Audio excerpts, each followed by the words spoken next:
Olá, bom dia! 15 de julho, TVT News, primeira edição, está começando nessa manhã fria de quarta-feira. Sejam bem-vindos, bem-vindas. Vamos juntos até 12:30, com notícia, análise e informação. Vamos aos destaques de hoje. Guerra no Oriente Médio. Os Estados Unidos lançam nova onda de bombardeios contra o Irã nesta quarta-feira. Trump ameaça invasão por terra. Bloqueio naval a portos iranianos é retomado. E termina hoje o prazo para Trump decidir sobre a nova tarifa de 25% contra produtos brasileiros. O governo Lula rejeita as acusações e prepara a resposta. Eleições 2026. Lula lidera todos os cenários de primeiro e segundo turnos e aumenta a vantagem contra Flávio Bolsonaro. Há 3 meses da disputa, o presidente Lula alcança a melhor aprovação desde 2024. A aprovação do governo supera numericamente a desaprovação. Genial Quest mostra apoio da população à ex-primeira-dama e desgaste para Flávio. Mas grande parte desconfia de informações de Michele Bolsonaro. TVT News, primeira edição, começando agora, direto da Avenida Paulista para todo o Brasil. Vem se informar com a gente, vamos lá? Vamos juntos!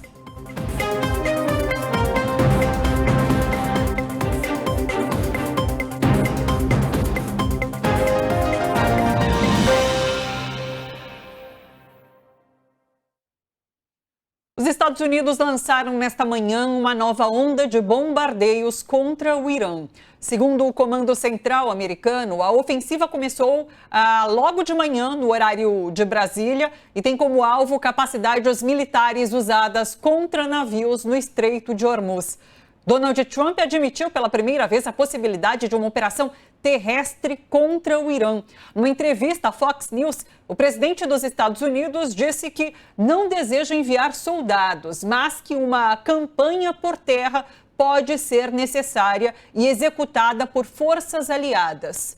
Trump também voltou a ameaçar a infraestrutura civil iraniana, caso Teherã não retome negociações. Nesta madrugada, os Estados Unidos realizaram a 4ª noite seguida de bombardeios e reimpuseram um bloqueio naval a embarcações com destino a portos do Irã. Teherã afirma ter atingido instalações militares americanas no Golfo. No Kuwait, o principal centro logístico dos Estados Unidos no Oriente Médio foi bombardeado. O Bahrein também teve alvos atingidos. A Guarda Revolucionária do Irã ameaçou bloquear outras rotas de exportação de petróleo e gás do Oriente Médio. Teherã diz que a energia da região será exportada para todos ou para ninguém. A ameaça pode atingir o estreito de Bab el-Mandeb, no Mar Vermelho, onde atuam os rebeldes Houthis, que são aliados do Irã. O risco de novas interrupções fez o preço do petróleo voltar a subir. Vamos falar sobre tudo isso que está em jogo agora? De volta, depois da viagem ao Irã, estou com Laura Caprioli aqui no estúdio comigo. O Eduardo Castro está com uma merecida folga hoje. Laura, bom dia, que prazer ter você de volta aqui comigo. Eu também de volta hoje, muito para a gente conversar, tudo bem? Tudo bem, muito emocionante a ida para lá e muito comovente ver como esse povo está se defendendo com altivez diante de uma ameaça tão grande quanto a que Estados Unidos e Israel representam, né? E é uma retomada que tem escalado, né? Enquanto você estava lá, que esses ataques dos Estados Unidos foram retomados contra o Irã. E o que a gente tem visto dia após dia, hoje é o 4º dia de ataques, é essa escalada nesse movimento de guerra no Oriente Médio, como víamos ali no princípio dos bombardeios. Qual a sua avaliação desse momento? Olha, é aquilo, né? O Irã nunca teve ilusão de que aquele memorando de entendimento funcionaria e levaria a uma paz duradoura. Nunca teve. É aquela coisa, o Trump a gente sabe que é absolutamente inconfiável, mas os iranianos têm certeza disso. Então, todo o tempo, quando a gente chegou ainda estava em vigor, mais ou menos, quer dizer, nunca foi respeitado pelos Estados Unidos nem por Israel, né? Quer dizer, os ataques ao Líbano, a Gaza, continuaram como se nada tivesse sido acordado, quando, na verdade, a questão do fim dos bombardeios, dos ataques ao Líbano, era a primeira cláusula do memorando de entendimento, nunca foi respeitada. Então, quer dizer, para o Irã era só uma questão de em que momento aquilo lá voltaria. E voltou, né? Quer dizer, a gente viveu ali situações ali no sul do Líbano, no sul do Irã, em que os caras ali de uma cidade que é quase no Golfo Pérsico, só separada do Golfo por uma cadeia de montanhas, já tinha sido atacado. Então, hoje, o que o Trump está falando é: nós vamos acabar com essa montanha que tem na frente de uma instalação nuclear. Então é isso, quer dizer, os Estados Unidos vão escalando, mas o Irã não está parado. Sim. Quer dizer, o Irã, além de atacar o Kuwait e atacar o Kuwait, não, é importante ressalvar isso, atacar as bases americanas no Kuwait, isso é muito importante. O Irã não está atacando a população civil, o Irã está atacando as instalações militares. Também fez isso na Jordânia, também atacou instalações militares americanas na Jordânia, então, e no Bahrein. Então, nós temos o Irã respondendo fortemente daquela maneira. Quer dizer, ele está atacando a possibilidade dos Estados Unidos usarem essas bases para destruir o Irã. Então, a resposta do Irã está sendo extremamente forte, mas sempre preservando a população civil. Eu vou voltar a repetir algo que eu ouvi lá na China, que esses ataques dos Estados Unidos ao Irã neste momento fizeram com que a população iraniana se unisse. Então, assim, o que eu ouvi de colegas do Egito e do Líbano é que mesmo quem era contra o regime iraniano, nesse momento é a favor do regime, porque entende essa ingerência externa como algo maléfico para o país. Então, o que esse ataque fez foi realmente unir a população. E, para além disso, há uma ânsia de finalizar essa guerra, de fazer com que essa crença dos Estados Unidos de que pode atacar o Irã a qualquer momento e que vai ganhar essa disputa, acabe. Então é isso, é vencer essa guerra de uma maneira que deixe claro para os Estados Unidos que ele não pode atacar o país de qualquer forma que queira e fazer com que isso se estenda, né? Que continue sendo sempre uma possibilidade para os Estados Unidos. Então foi isso que eu ouvi a partir da China.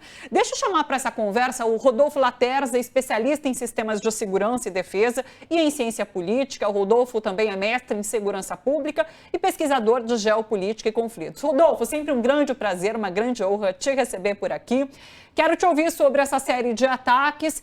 Esse ataque em especial a essa base logística no Kuwait é bastante importante porque desarticula realmente os Estados Unidos nessa ofensiva. É engraçado, é curioso que Trump fale nesse momento sobre uma ofensiva terrestre, sendo que está perdendo essas bases de inteligência na região. Quero te ouvir sobre isso. Bom dia.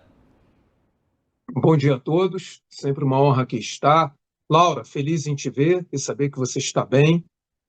Com certeza uma grande experiência lá no Irã, acompanhei seu trabalho, parabéns. Bom, tal como nós analisamos em diversos debates, nós antevimos e se consumou. Era um cessar-fogo temporário, a qual as premissas eram bastante precárias e o memorando de Islamabad se mostrou absolutamente inefetivo. E, obviamente, por várias razões, dentre as quais as ações de Trump de não gerar confiabilidade em relação às partes envolvidas. Importante frisar que o memorando de Islamabad ele tem cláusulas muito abertas que permitiram ambiguidades, as quais Trump foi explorando e, consequentemente, mostrando contradições em relação àquilo que firmou. O IRGC, o Corpo de Guarda de Revolucionário Islâmico do Irã, que controla de fato hoje o regime iraniano, deixou claro que qualquer violação levaria a uma retaliação. E justamente foi o que aconteceu, porque temos que entender o lado da dissuasão do regime iraniano. Se houver transgressão em relação às rotas de navegação controladas pelo IRGC no Estreito de Hormuz, ser uma resposta, e o Irã vai se ver numa situação absolutamente sem condições de ter a sua dissuasão respeitada, tal como já não ocorreu na Guerra de 12 Dias e na Operação Fúria Épica, de 28 de fevereiro. Então, o IRGC adota como estratégia a dissuasão através do controle das rotas de navegação e de efetivar, não apenas declarar, mas concretizar qualquer tipo de ação destinada a controlar o Estreito de Hormuz e imediatamente retaliar qualquer bombardeio dos Estados Unidos às suas bases ou em relação a Israel, ao Hezbollah. Lembrando que o Irã foi até bastante tolerante em relação aos sucessivos bombardeios israelenses contra o sul do Líbano. Então, é importante aqui frisar que o memorando de Islamabad se mostrou, tal como nós previmos, absolutamente precário e inefetivo. Grande parte da campanha norte-americana agora é centrada nas regiões costeiras iranianas, em Bandar Abbas, em Kisk e na ilha de Kerch, destinados justamente a tentar depreciar os sistemas de lançamento de drones e mísseis antinavios do Irã, que garantem o seu controle, né, e de negação de acesso e uso no Estreito de Hormuz. Entretanto, temos que entender que durante essa pausa, o Irã colocou uma grande quantidade de decoys, ou seja, de sistemas falsos, simulacros mesmo, de baterias antiaéreas, de drones, as quais os Estados Unidos bombardeiam, declarando que são alvos, obviamente, confiáveis e bem-sucedidos. Sem contar a grande reposição de estoque de mísseis balísticos e drones que o Irã, obviamente, restabeleceu durante essa pausa, e a qual está se mostrando bastante efetivo com ataques de saturação, seja de drones e de mísseis balísticos, como o Fateh-2, o Zulfagar, em relação às bases norte-americanas situadas nas monarquias do Golfo Pérsico. E verificamos um grave problema da defesa antiaérea desses países e também dos Estados Unidos, tal também, né, como nós alertamos diversas vezes. Há problemas sérios de inventário de mísseis antiaéreos e dos sistemas de defesa antiaérea múltiplos por parte dos Estados Unidos para prover uma neutralização desses ataques. Perfeito. Laura, questionamentos? Olha, eu queria que você, por favor, comentasse com a gente qual é a importância desses bombardeios. Por que os Estados Unidos estão atacando tão massivamente essas montanhas? Eu tive lá em Lamerd, que é uma cidade no sul, nessa cidade no sul do Irã, e os caras atacaram um lugar que aparentemente é só uma montanha, uma cadeia de montanhas. Por que esse ataque? Por que atacar uma montanha? Qual é a ideia dos Estados Unidos em relação a isso? O que me disseram lá é o seguinte, é que a partir dessa montanha, o Irã atacaria ou estaria atacando embarcações americanas ou forças americanas a que eventualmente se aventurassem pelo Golfo Pérsico. É isso mesmo? Qual é a ideia americana em relação a esse atacar uma montanha seca? É um negócio incrível. É uma montanha que não tem nada ali. Então, qual é o propósito? É esse mesmo? A Laterza, acho que travou a nossa conexão com o professor Rodolfo Laterza. É isso, né, pessoal? Ele já está voltando. Pronto. Professor, já voltei. Maravilha. Professor, você não chegou a ouvir o questionamento da Laura? Sim. Beleza. Sim. A grande parte dos bombardeios norte-americanos centram-se nas regiões costeiras, conforme já explicado, para neutralizar as plataformas de lançamento de drones e de mísseis antinavio, e também as lanchas, porta-mísseis e os barcos não tripulados, kamikaze, que neutralizam justamente a navegação não aceita, né, por parte do IRGC, do Corpo de Guarda Revolucionária Islâmica do Irã, no Estreito de Hormuz, e o porquê dos bombardeios também nas montanhas. Porque grande parte dos arsenais de drones e mísseis balísticos e de cruzeiro iranianos estão situados em bases subterrâneas nessas montanhas, com profundidade de até 80 a 100 metros. E o objetivo é, bombardeando essas montanhas, impedir a manobrabilidade dessas plataformas de lançamento na saída dessas bases subterrâneas. Só que isso tem um efeito meramente temporário, pontual e local.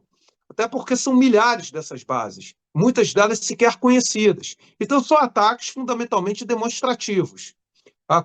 E lembrando que essa campanha de bombardeio norte-americano ela é menor em escala e intensidade que aquela vista nos 40 primeiros dias.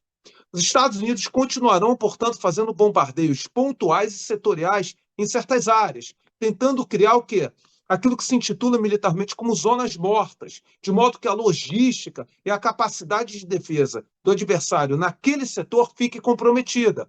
Mais ou menos como a OTAN, através da Ucrânia, está fazendo com a Crimeia, hoje na Rússia. Então, o objetivo justamente é criar uma negação de acesso por parte do próprio adversário a essa área, a qual ele, obviamente, ocupa, tem o domínio territorial, mas não controla. Esse é o objetivo. Se vai ter êxito, eu creio que vai ser bastante difícil, porque vai ter que ter uma escala de continuidade, seja pela logística dos Estados Unidos, seja de bombardeios, que vai ter que demorar por muito tempo. E lembrando que o Irã é um território com uma profundidade estratégica muito elevada. E essas capacidades de retaliação do Irã acabam gerando um desgaste muito progressivo por parte dos ativos militares norte-americanos, não só no Oriente Médio, mas também, né, perante questões reputacionais em relação às monarquias sunitas árabes, que, logicamente, acabam sendo alvo do Irã justamente por hospedarem essas bases norte-americanas. O barril do tipo Brent aumenta, isso cria um impacto de elevação do preço do petróleo, que Trump garantiu que iria reduzir, e um risco muito grande de continuidade do aumento da inflação nos Estados Unidos, lembrando que terá eleições legislativas agora em novembro, e o risco para os republicanos é muito elevado. Um cenário muito claro em relação a essa situação política interna desfavorável para Trump, que influencia a campanha de bombardeio, foi justamente a rejeição do orçamento militar norte-americano numa votação do Senado ontem. 50-46, algo inédito. E isso foi uma resposta muito dura por parte do Senado em relação à votação do orçamento militar para o ano que vem nos Estados Unidos, de 1,150 bilhões. Perfeito. Deixa eu fazer uma última pergunta, professor Laterza. Você falou um pouquinho sobre essa estratégia militar dos Estados Unidos. Eu quero uma avaliação sua sobre a estratégia militar do Irã, porque o que a gente tem visto é isso, o Irã bombardeando essas bases militares de países aliados aos Estados Unidos nesse momento. É essa estratégia que vai seguir sendo adotada? Qual é o objetivo final? É realmente desarticular as forças dos Estados Unidos ali na região? Porque Trump fala, inclusive, em usar a força aliada para uma invasão terrestre. Mas com o bombardeio dessas bases, é isso, perde-se inteligência, perde-se controle dos Estados Unidos na região. Eu queria te ouvir em relação a essa estratégia. O foco dos Estados Unidos é atingir o máximo da logística norte-americana, criar uma estratégia eficaz de negação de uso de recursos de inteligência e de comunicação que são fundamentais para o direcionamento dos bombardeios, também infligir o máximo de desgaste desses ativos estratégicos das monarquias sunitas, levando justamente a uma crise de reputação e de legitimidade da projeção de força e de influência dos Estados Unidos como garantidor de segurança dessas monarquias sunitas. Lembramos que o próprio Paquistão, de acordo com várias análises, nos bastidores tem insuflado as monarquias sunitas árabes a buscar uma arquitetura de segurança regional através de acordos setoriais com o Irã, independente dos Estados Unidos e de Israel. Isso é algo inédito, justamente porque essas monarquias sunitas árabes têm um instinto de autossobrevivência muito claro e o custo econômico, social de cada bombardeio desse é enorme para a manutenção da estabilidade dessas monarquias e desses regimes, que são basicamente alicerçados em famílias que, obviamente, dependem do sistema do petrodólar, ou seja, exportação de petróleo e a conversão da obtenção do dinheiro dessas exportações em ativos financeiros norte-americanos e ocidentais. Então, essa arquitetura, ela, no caso, é o alvo também do Irã como uma forma de fragilizar essa composição no Golfo Pérsico, porque sem as monarquias sunitas árabes, os Estados Unidos não têm capacidade expedicionária para prover esses ataques e essa campanha aérea incessante ou intermitente contra o Irã. Perfeito. Professor Laterza, muito obrigada mais uma vez. Seguimos em contato. Um grande abraço, boa semana para você. Até a próxima. Eu que agradeço a oportunidade. Até a próxima. Meus cumprimentos a todos. Muito obrigada. Sempre uma grande honra ter o professor Laterza por aqui. E, Thalita, é importante a gente lembrar, quer dizer, a lógica americana, a lógica que estava animando aquele memorando de entendimento era a seguinte: cara, nós estamos esgotados, os Estados Unidos estão esgotados. Sim. Os Estados Unidos enfrentam hoje uma inflação gigantesca para os padrões deles.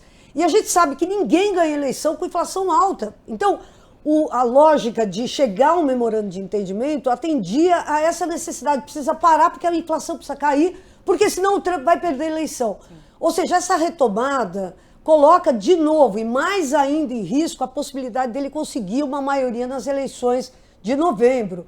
Então, quer dizer, o Irã está apostando também nesse desgaste, né, que para eles, para os Estados Unidos, está sendo cada vez maior. Enquanto o Irã consegue se coesionar, e é isso, né? Quer dizer, o assassinato do Khamenei, o ataque americano e tal, fez com que o país, que estava meio rachado, se fundisse e se estruturasse numa defesa da soberania. Enquanto que nos Estados Unidos, o apoio ao Trump, longe de se fortalecer, se desgasta cada vez mais. Então, é uma guerra também de fricção. Sim. E nessa guerra de fricção, o Irã está ganhando. Sim. Então, eu acho que é importante a gente pensar que o Trump está sem saída, né? O Trump não sabe o que fazer. Então, e assim como, bem como o Netanyahu também.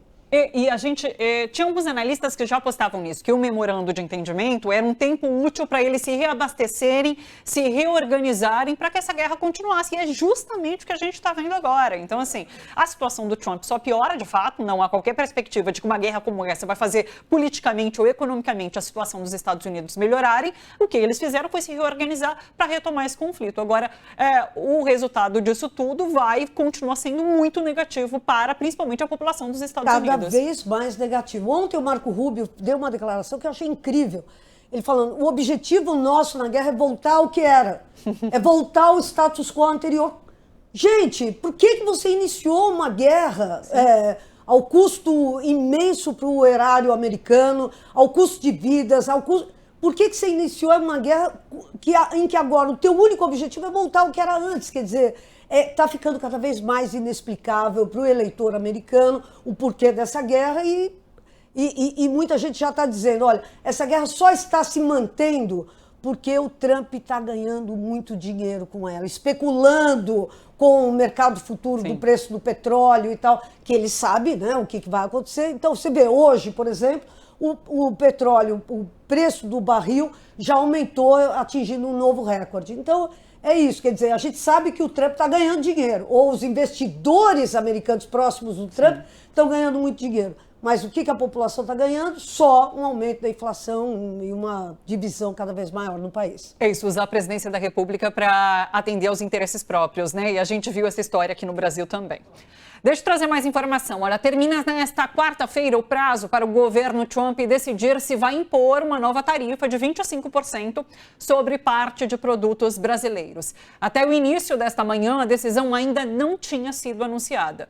Washington acusa o Brasil de práticas comerciais desleais em áreas como o PIX, o etanol, a propriedade intelectual e o combate ao desmatamento. O governo brasileiro rejeita as justificativas e diz que segue negociando. Se o tarifaço for confirmado, Brasília pode retomar a lei de reciprocidade e criar um novo programa de socorro aos exportadores. E, claro, mais um tiro no pé de Flávio Bolsonaro, que articulou isso tudo. Já a gente vai falar sobre a pesquisa Genial Quest que saiu hoje. Isso seria mais um tiro no pé de Flávio Bolsonaro. Um tiro no pé do Flávio Bolsonaro e um tiro no pé do Trump também. Porque, de novo, os produtos brasileiros que são exportados para os Estados Unidos, quando eles são submetidos a essa taxação, quem é que vai pagar por isso? É o consumidor americano. Então, quem é que vai comprar o suco de laranja mais caro, o produto que o Brasil exporta mais caro? É o consumidor americano, não é o Trump. Então, de novo, são medidas que você fala, qual é a lógica disso, né? Quer dizer, de fato, acho que a gente pode esperar algum tipo de... O Trump vai ter que conter a hemorragia em que ele mesmo se meteu, né? Sim. Essas tarifas, inclusive, são aquelas que têm uma negociação com a OMC. Porque as tarifas anteriores, se eu me lembro bem, o Supremo Tribunal, a Suprema Corte dos Estados Unidos deram como inválidas, tanto é que os importadores que tinham importado produtos sobretaxados do Brasil e de outros países estão pedindo para serem ressarcidos por conta do que pagaram a mais por conta das tarifas de Donald Trump. Então, assim, foi um erro grotesco que tá em discussão agora nos Estados Unidos, como esse ressarcimento vai ser feito. E agora essa nova taxa negociada via OMC com essas justificativas expostas, então, por Donald Trump e o governo dos Estados Unidos. Nesta terça-feira, durante uma reunião no Palácio do Planalto com representantes da indústria automobilística, Lula elogiou a tecnologia usada pelo SUS para produzir próteses dentárias. E daí, ao falar do escaneamento digital e da impressão em 3D, o presidente aproveitou para ironizar quem? Donald Trump. Nós compramos 880 vans para fazer ambulatório odontológico. Ou seja, já que o pobre que está no meio do mato não pode ir na cidade do dentista, que a gente vá até ele, sabe? Inclusive não faz mais molde de dentadura, agora escaneia a boca do cidadão e faz a foto com a máquina 3D, o que é uma coisa que nem a dentadura do Trump é igual essa. É isso, o bom humor de Lula, nem a dentadura do Trump é igual a essa. É mais uma alfinetada de Lula, que tá mais soltinho por conta... Eu lembro que antes da gente viajar, a gente falava sobre como Lula estava falando até com dedo sobre Donald Trump, porque tinha toda essa situação de negociações. E desde então, acho que até antes disso, ele já estava mais solto em relação a essas críticas bem diretas que faz a Donald Trump e ao governo dos Estados Unidos. Mesmo porque Flávio Bolsonaro tem se mostrado cada vez mais um aliado do governo dos Estados Unidos ao taxar o Brasil, ao impor essas novas tarifas ao Brasil. Então é claro que ele faz oposição direta, agora bastante crítico e de uma forma bem humorada nesse momento a Donald Trump, Laura. Bom, o Lula, ele tá soltinho mesmo, é esse o termo, né? Por quê? Porque tá claro que o Trump entrou na campanha eleitoral. Sim. Né? Quer dizer, o Lula não estava falando assim até a hora que o Trump...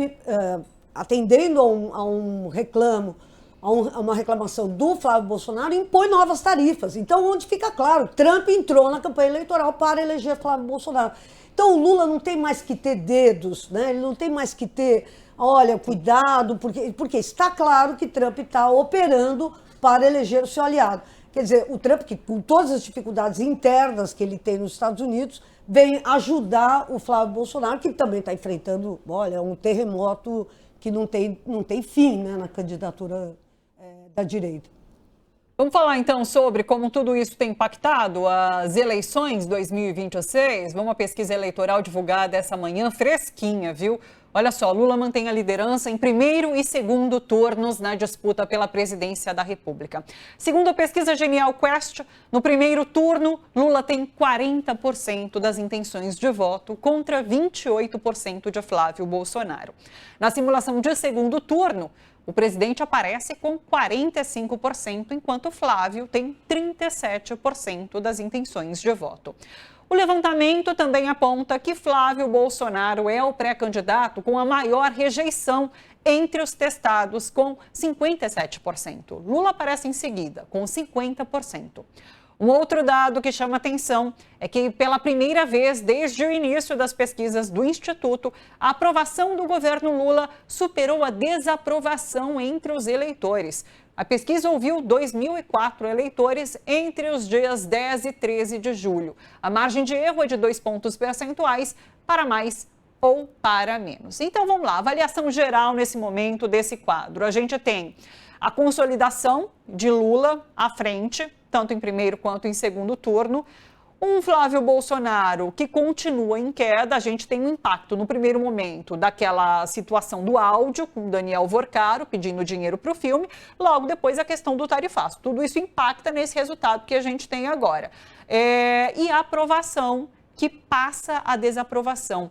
E eu lembro bem, eu já vou chamar o João, inclusive, vamos lá, João Henrique Faria, jornalista, professor, analista, sempre aqui com a gente, estrategista político. O João era um dos que comentava que para uma vitória, por exemplo, em primeiro turno, essa aprovação tinha que ser maior de fato do que a desaprovação. Então a gente está caminhando talvez para esse cenário. João, quero te ouvir sobre avaliações gerais. Bom dia. Bom dia, tudo bem com você? Prazer em revê-la aqui, né? Thalita também está ali. A turma que está voltando toda aí, né, das viagens, né? Coisa boa, viu? Bom, vamos lá. E chegamos com notícia boa, pesquisa Genial Quest positiva, enfim. Aliás, fomos nós que trouxemos essa notícia. Sim, esses ventos bons, pois é. Positiva, vamos lá. Tudo nessa pesquisa é positivo, é para Lula e para o governo. Tá? Então, a pesquisa traz resultados muito significativos, né, do ponto de vista de projeções, né, futuras.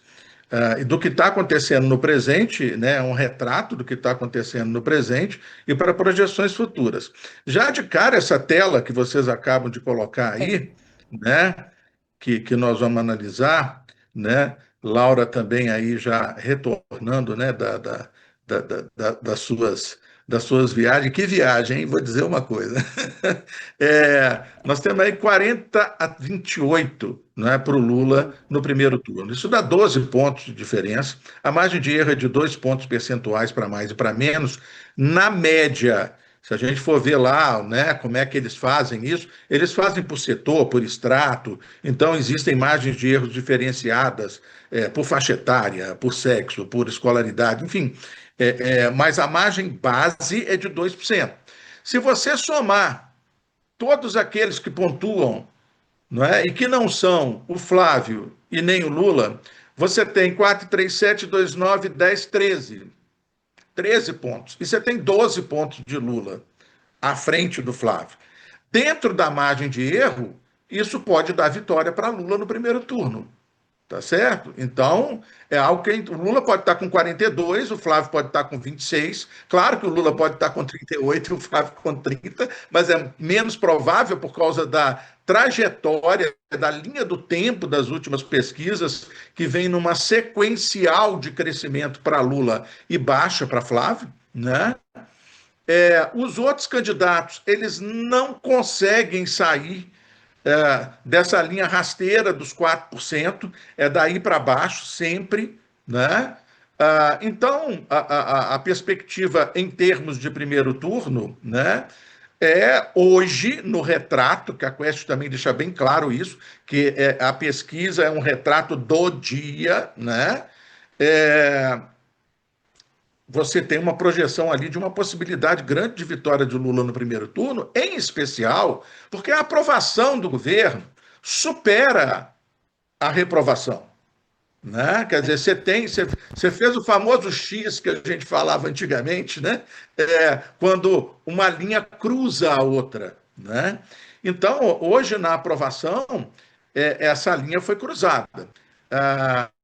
E isso traz aspectos positivos em vários setores, né, no sentido dessa aprovação.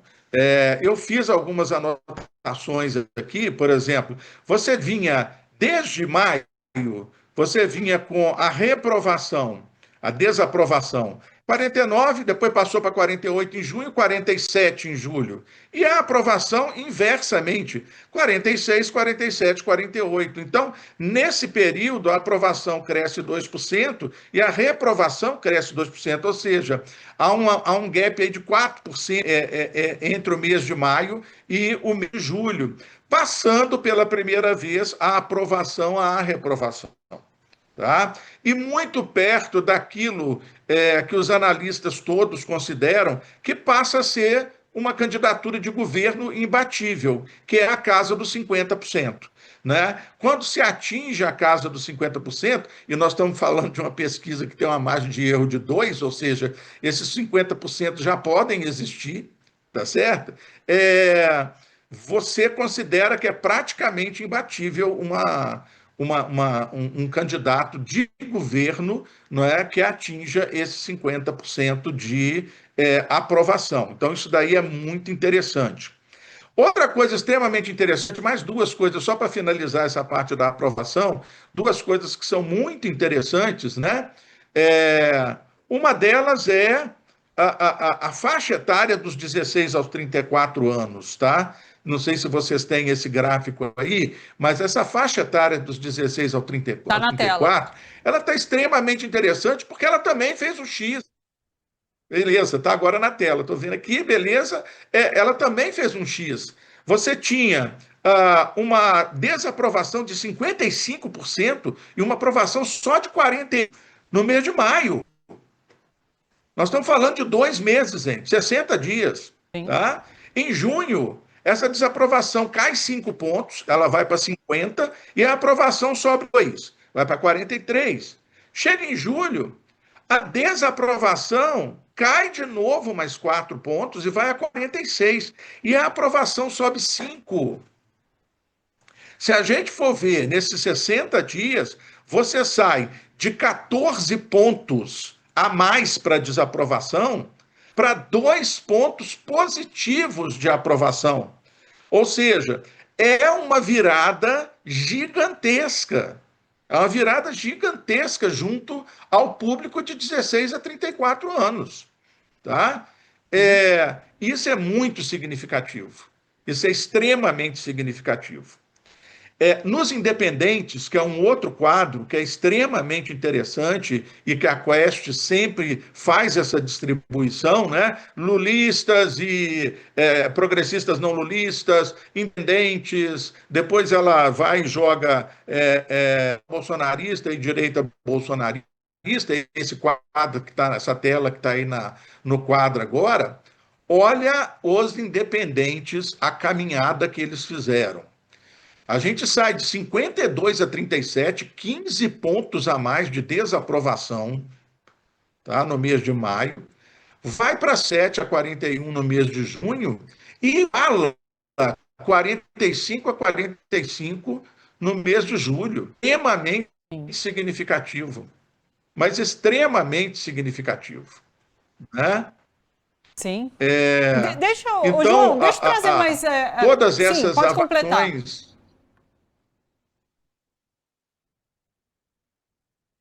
Não, todas essas observações, elas levam a gente a ter um entendimento, né, nessa linha dos independentes, e mais essas outras, que o lado favorável ao governo Lula e à candidatura Lula é cada vez maior, né? A gente está com um delay um pouco grande com o João, mas vou seguir aqui, vou trazer algumas outras telas. A gente te ouve. Talvez se você reconectar, dá para a gente diminuir esse delay, viu? Talvez seja uma possibilidade. Enquanto isso, eu vou trazer mais algumas telas que dão aí um panorama geral de como realmente essa pesquisa está sendo bastante favorável ao presidente Lula e ao governo. Por exemplo, bota para mim a tela 21, que é essa de intenção de voto para presidente, é a espontânea. E daí chama atenção os indecisos caindo e Lula subindo ao mesmo tempo, algo que o Edu Castro e a Laura sempre apontam aqui, para a gente ficar de olho no número dos indecisos e para onde isso vai. E aí, obviamente, a gente tem uma queda aí, vamos pegar só nesse mês de junho para julho, de 2 pontos, e a gente tem uma elevação aí de 3 pontos para Lula. Então, dá para a gente compor, de fato, essa mudança de votos.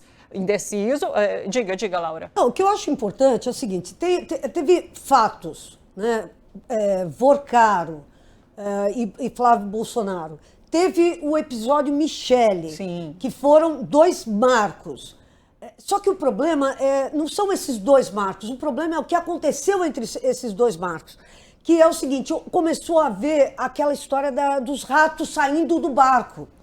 Quando os ratos saem do barco, por exemplo, Damares fica ali, Mourão falando contra a candidatura do Sim. Flávio, chamando o Flávio e a turma do Flávio de pessoas que não passariam no psicotécnico do Detran. Quer dizer, quando começa isso, quer dizer, aí você vê a linha de desgaste absoluto. Então não são só os 2 fatos, mas como que os aliados do Bolsonaro, em vez de...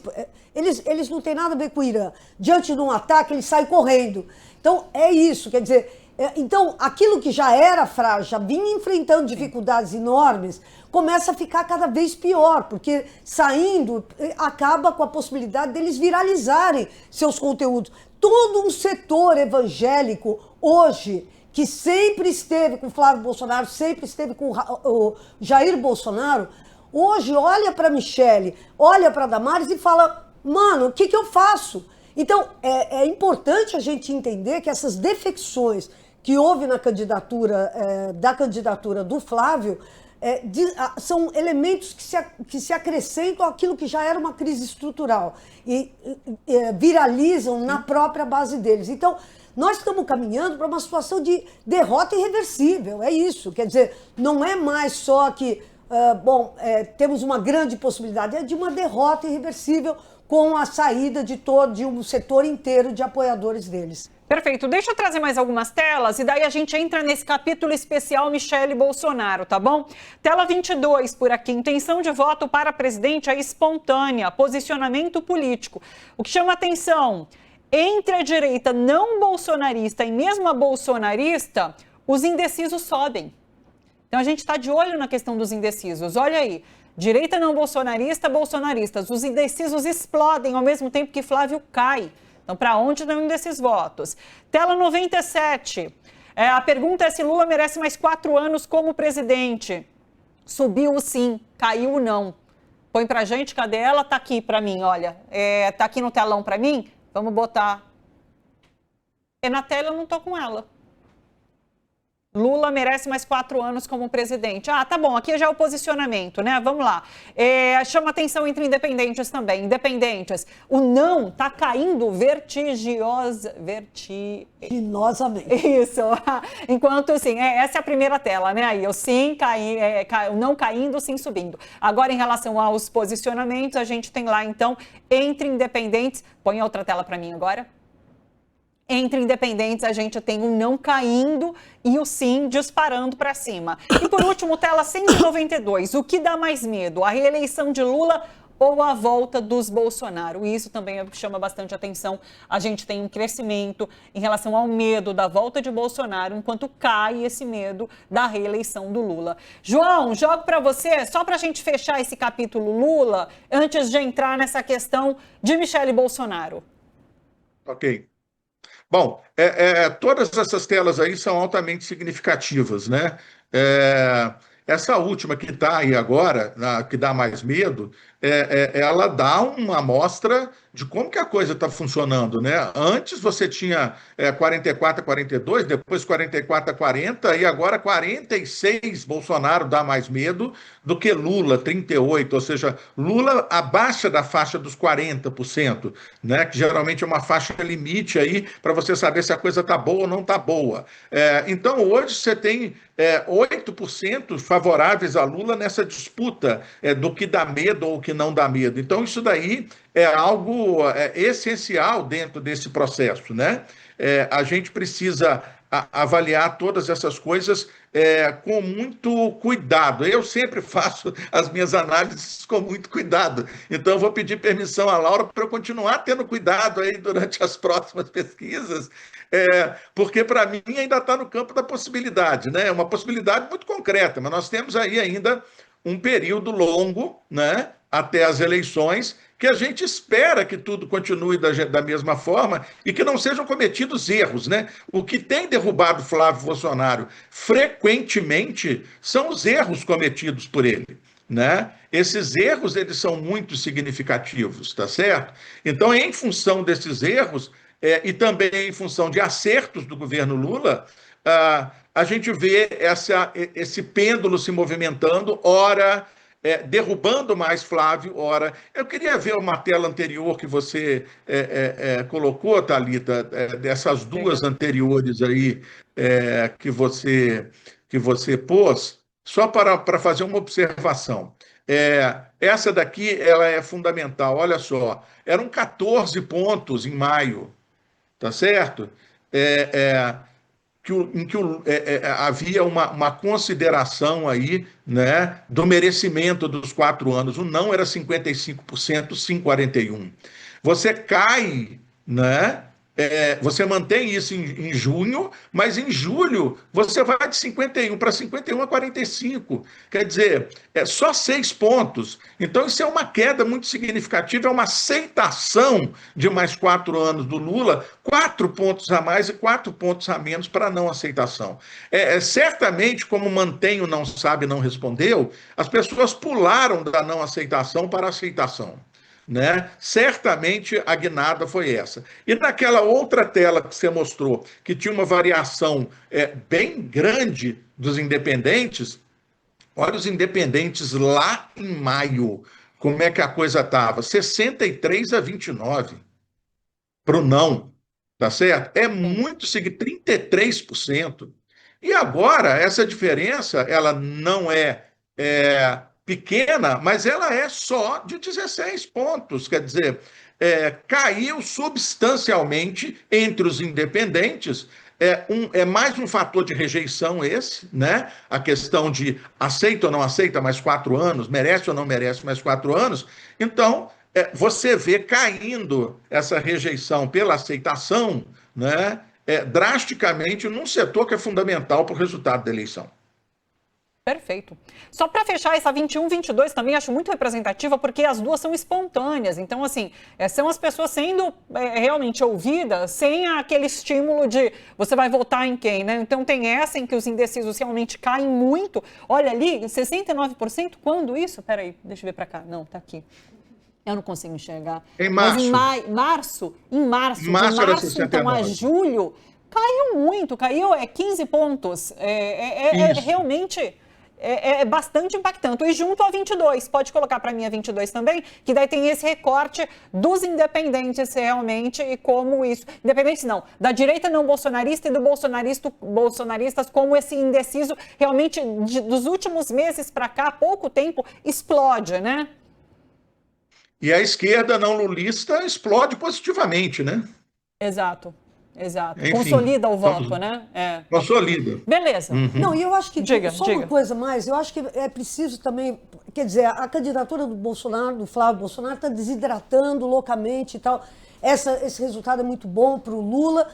E eu acho que a gente tem que notar, quer dizer, o desgaste do Flávio Bolsonaro não engordou nenhuma candidatura da direita. Sim. Isso eu acho que é uma coisa muito importante. Ou seja, aquela ideia que a gente chegou até a cogitar, bom, de em determinado momento a candidatura do Flávio se inviabilizando, de haver uma migração para outra candidatura da direita, isso não aconteceu. Então a gente está vendo uma direita, e é por isso que eu acho que a gente caminha mesmo para uma situação de irreversibilidade, apesar de notar que a gente ainda tem um longo percurso até a eleição. Sim. Mas o que a gente vê é o seguinte: está fechando a possibilidade da troca de candidatos e nenhuma candidatura de direita está se firmando. Então, é um quadro que, em tudo e por tudo, é virtuoso, porque a gente está vendo que essa queda do Flávio não está indo para nenhuma outra candidatura de direita, mas sim está revertendo em melhoria dos índices do Lula, o que é extremamente positivo, né? Perfeito. Deixa eu trazer agora esse capítulo da briga entre Michele e Flávio Bolsonaro, que ganhou destaque nessa pesquisa Genial Quest. Vamos dar uma olhada. O levantamento mostra que para 45% dos entrevistados, Michele acertou ao tornar público o desentendimento com Flávio Bolsonaro. Outros 38% avaliam que ela errou. Quando questionados sobre quem tem mais razão no conflito, 42% dos eleitores declararam concordar mais com Michele. Flávio aparece com 18%. Outros 22% dizem não concordar com nenhum dos dois. Sobre as falas de Michele contra Flávio, 31% dos eleitores consideram as declarações totalmente verdadeiras. Outros 27% avaliam que elas são parcialmente verdadeiras, 16% dizem que as declarações são falsas. Sobre o efeito eleitoral da participação de Michele na campanha do Flávio, 47% avaliam que ela não aumenta as chances de vitória. Para 38%, a presença dela pode ajudar o candidato.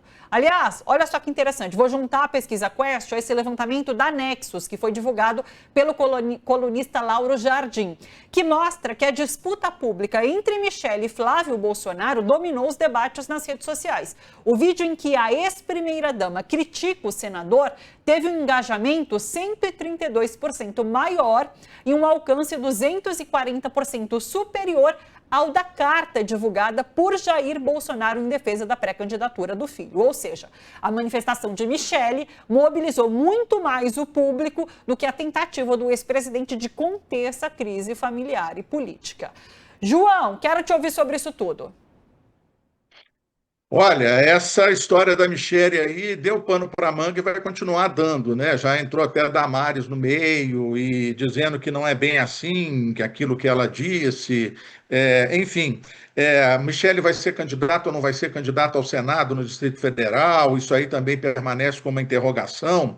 É claro que esse vídeo trouxe um prejuízo grande para a candidatura do Flávio Bolsonaro. Disso não há dúvida, né? É uma crise instalada, né?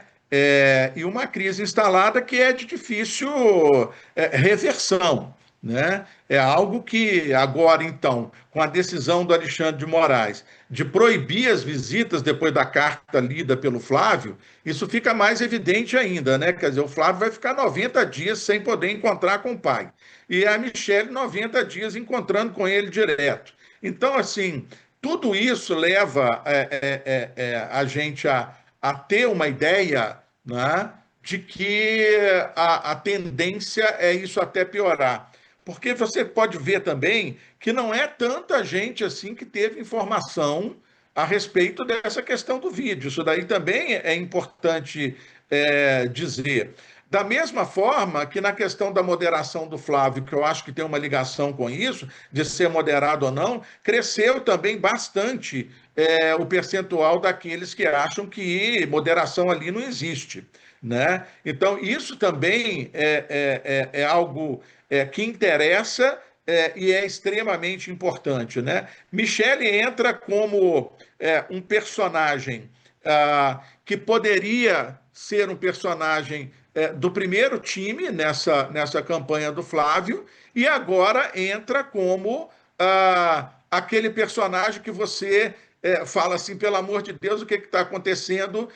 Isso pode acabar destruindo com muita coisa aqui dentro. E já está. Com certeza já está. Quando a gente vê o Flávio ali na pesquisa de primeiro turno com 32%, ele está muito próximo de chegar naquele ponto das pessoas começarem a abandonar de vez o barco. Por que está muito próximo disso? Porque abaixo dos 30%, a conversa começa a ficar mais forte. Então, se ele cair 2, 3, 4 pontos nas próximas pesquisas, a conversa começa a ficar muito forte em torno de manutenção ou não de candidatura. A coisa começa a ficar mais perigosa para ele nesse ponto de vista, né? Essa ideia de que a declaração de Michele elas são verdadeiras, né? 31% considerando totalmente verdadeiras, e outros 27%, isso dá 58%, considerando parcialmente verdadeiras, isso é muito importante. Quer dizer, isso aí dá a dimensão do que foi. Por outro lado, 45% dizem que ela acertou ao divulgar o vídeo. Quer dizer, isso é muito significativo, 45% dos entrevistados dizerem que ela acertou ao divulgar o vídeo, né? Agora, apesar do nível de informação, ele ainda não ser tão alto, tanto a respeito do vídeo quanto a respeito da resposta do Flávio, principalmente do Flávio pedindo resposta, só 33% disseram que viram isso. Quer dizer, fez mais efeito o vídeo da Michele, que 49% viram, do que o do Flávio, supostamente se desculpando, não chegou a ser uma desculpa, que deu apenas 33%, né? Então, tudo isso é muito significativo, isso esbarra na candidatura, com certeza, do Flávio, já vem trazendo um fator positivo, que é o seguinte, gente, o que não ajuda pode atrapalhar. Sempre, né? E o que a gente tem que ter atenção numa campanha sempre é isso, a gente não pode errar. E os erros, eles são sequenciais dentro da campanha do Flávio, e quando o erro não vem da campanha, ele vem de aliados. Quer dizer, a Michele se sentiu contrariada, ela se sentiu à parte do processo, sem ter protagonismo dentro daquilo que estava sendo feito, inclusive nas decisões a respeito de candidaturas nos estados, e isso fez com que ela se revoltasse e soltasse esse vídeo. E esse vídeo acaba tendo uma cara que, por um lado, mostra um início de ruptura entre os dois e, ao mesmo tempo, mostra a Michele tentando se tornar protagonista dentro do processo. É incrível, né? Esse episódio do vídeo dessa crise familiar bota, de fato, Michele como essa candidata que pode, a qualquer momento, substituir Flávio Bolsonaro nessa corrida eleitoral, até por conta das pesquisas, dos números que a gente está acompanhando hoje, a Genial Quest, a pesquisa trazendo. Laura, é isso mesmo na sua avaliação? A gente já tem falado há bastante tempo sobre como o teto de vidro de Flávio Bolsonaro é bastante frágil e pode chegar esse momento em que ele vai abandonar a sua candidatura. E daí a Michele Bolsonaro, nesse contexto, já se posiciona dessa maneira de levantar a mão e falar, eu estou aqui.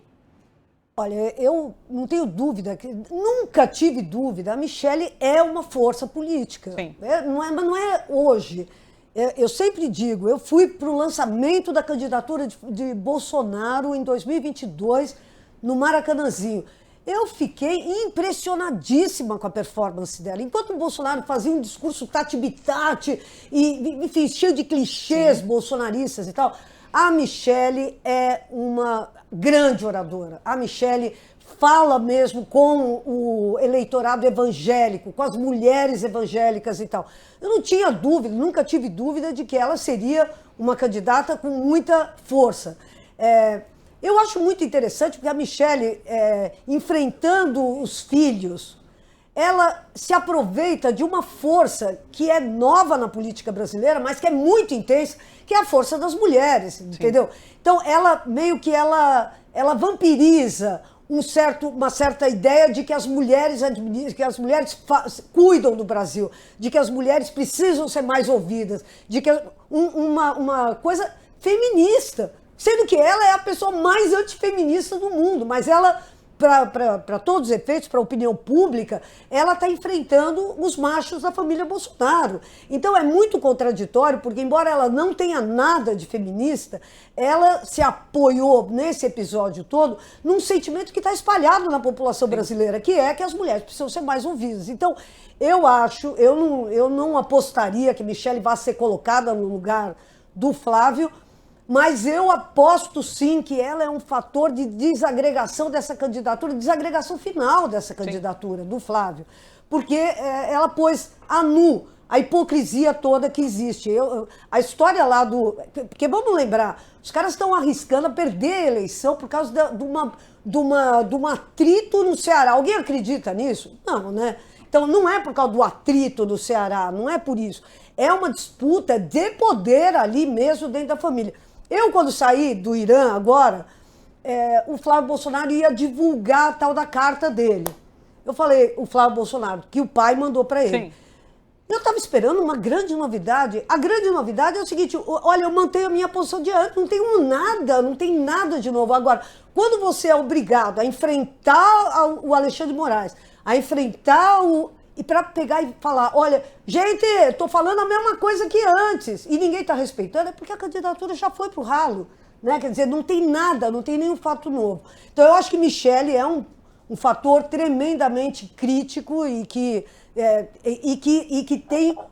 mexe nesse eleitorado evangélico. Aí mexeu numa parte que é sagrada para essa candidatura e que foi tão importante eleitoralmente para o Bolsonaro. Deixa eu botar nessa conversa o nosso convidado especial de hoje. A gente está recebendo Jean Willis, jornalista, escritor, pré-candidato a deputado federal por São Paulo. Seja super bem-vindo, Jean. Um prazer te ter por aqui. Obrigado, Thalita. Bom dia. Um prazer rever Laura, que foi minha colega no Havana Connection, um programa que a gente apresentou junto com Sakamoto e Guilherme Boulos. Prazer, Laura, te ver.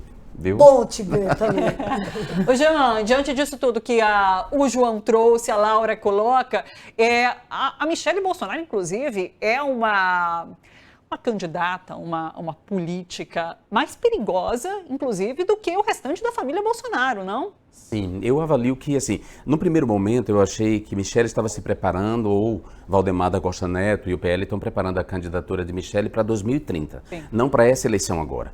Então é meio uma preparação no momento que Lula tem dificuldade com sucessores, né? Deixar sucessores depois dessa última, eu espero que ele seja eleito. Né? Ele disse publicamente talvez seja o último mandato dele. Então, diante dessa dificuldade do PT de ter um sucessor natural, o PL estava preparando Michelle. Mas a candidatura de Flávio está derretendo tão rápido, mas tão rápido, que pode ser que ela entre no último momento como a candidata. Claro que ela entra uma vez que ela demore tanto de entrar, ela entra com uma desvantagem, né, em relação aos demais candidatos. Mas é possível que ela entre sim. Quando você fala perigosa, eu concordo, eu acho perigoso. Embora, por incrível que pareça, por piores que sejam as mulheres da direita e da extrema-direita, elas ainda são melhores do que os homens. E é incrível, por incrível que pareça. Uma vez um amigo meu perguntou isso, né? Porque eu disse para ele que Margaret Thatcher era um monstro, né? Sobretudo quando ela ali negou a epidemia de AIDS e levou a morte de tantas pessoas gays e travestis naquele momento junto com Ronald Reagan. E ele me perguntou, quantos monstros mulheres você conhece? E essa pergunta me deu uma certa desconcertada, porque é verdade, assim. Por piores que elas sejam, elas ainda são melhores que os homens, e a prova disso é a maneira como a máfia Bolsonaro, que é antes de tudo uma máfia patriarcal, machista, vem tratando ela e vem tratando Damares. Agora, isso não nos leva a ser solidários, né, necessariamente com elas duas, porque elas duas reafirmam um mundo de exclusão das mulheres, né, embora elas usem as conquistas do feminismo, a conquista do feminismo, o direito da mulher de falar publicamente, para negar esse próprio direito, né? Quer dizer, elas vão para a arena pública pedir que as mulheres, exigir que as mulheres voltem para o lar, né? Voltem a ser escravas do lar. Isso é uma contradição que a gente tem que estar atento. Então, gastar a nossa solidariedade com quem merece. É isso, a minha sororidade ela tem limite, né? Então é isso, não vou estendê-la a Exato. qualquer mulher.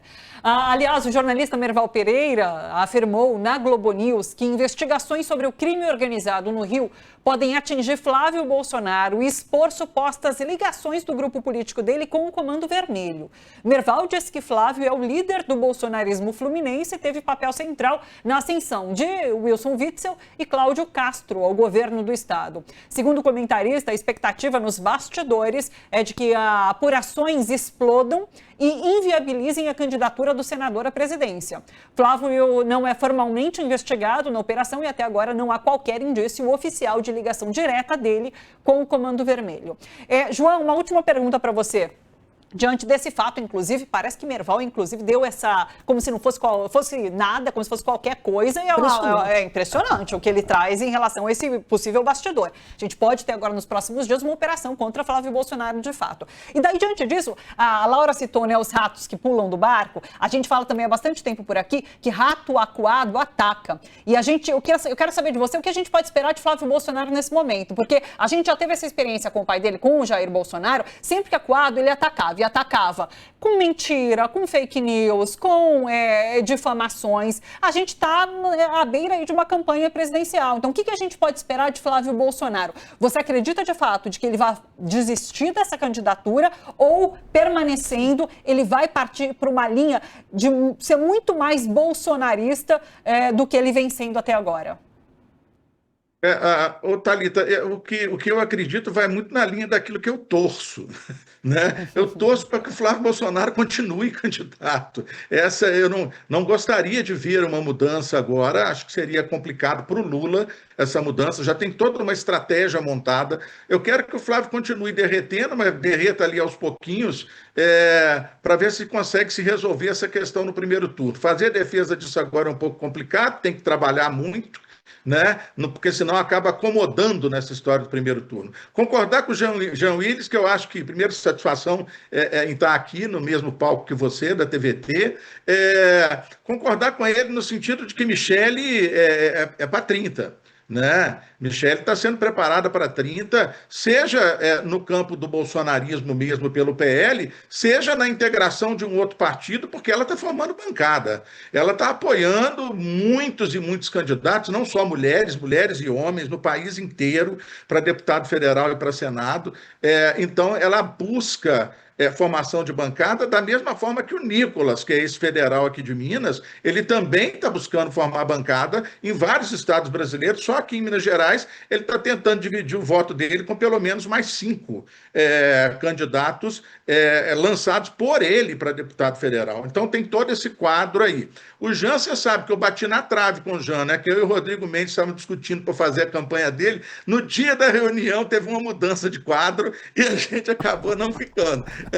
Mas, assim, prazer enorme de fazer essa discussão aqui e todo com o entendimento de Thalita também, que essa coisa da sororidade tem um certo limite, né? Essa coisa de ser ali totalmente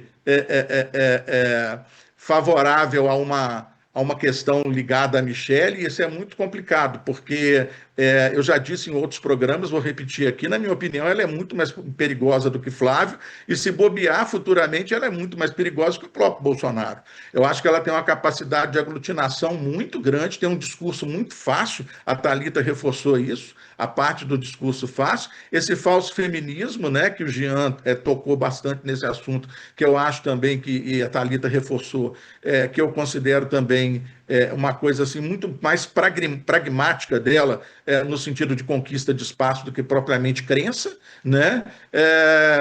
E é preciso tomar cuidado aí com não só mas tem vários ovinhos de serpente aí sendo gestados, e é preciso tomar cuidado com tudo isso. E Jean tocou numa coisa muito importante, que é o processo de 30 no sentido da renovação, né, das esquerdas, né? Ou seja, sem o Lula podendo ser candidato, porque eu acredito que haverá essa vitória agora em 2026, sem o Lula poder ser candidato, qual o caminho que o PT e os partidos progressistas vão tomar em relação à sucessão de Lula? E sucessão é sempre a coisa mais difícil que tem, né? Reeleição é algo não tão difícil. A eleição, quando você é oposição, você transforma o seu adversário em vidraça, então tem uma conduta, tem uma forma de agir, mas uma estratégia de sucessão é uma estratégia de preparação. Então, o Lula vai ter aí, se tudo correr do jeito que se espera, mais 4 anos de governo e 4 anos para preparar essa linha de sucessão, né? Então, eu espero sinceramente que essa preparação seja feita, né? De fato, e que se pense no futuro que se tem pela frente aí do ponto de vista de uma ação de esquerda e de uma ação progressista, de continuidade daquilo que politicamente é saudável, que tem sido feito por esses governos do Lula e também parte da Dilma, naquele momento lá atrás, e que foi tirado por um golpe. Então é isso, é basicamente isso. Flávio tende a derreter um pouquinho ainda, né? Mas eu torço com todas as minhas forças que esse derretimento não seja tão grande e que ele continue candidato, porque eu acho que vai ser uma batalha mais fácil, né? E ele tem, repito, se derretido por ele mesmo, né? Eu não tenho visto nenhuma ação grandiosa do ponto de vista de estratégia, etc., por parte do Lula e dos estrategistas que estão lidando com a pré-campanha do Lula, no sentido de combater Flávio. A grande estratégia do governo é esse crescimento do governo, pouco a pouco, paulatino, da aprovação, da aceitação, não é? Está nos 48, atingindo 50, de fato fica praticamente imbatível na aprovação, e o Flávio é que se derrete, né? São todas as atitudes do fogo amigo, como esse do caso da Michelle agora, e do próprio Flávio com o Eduardo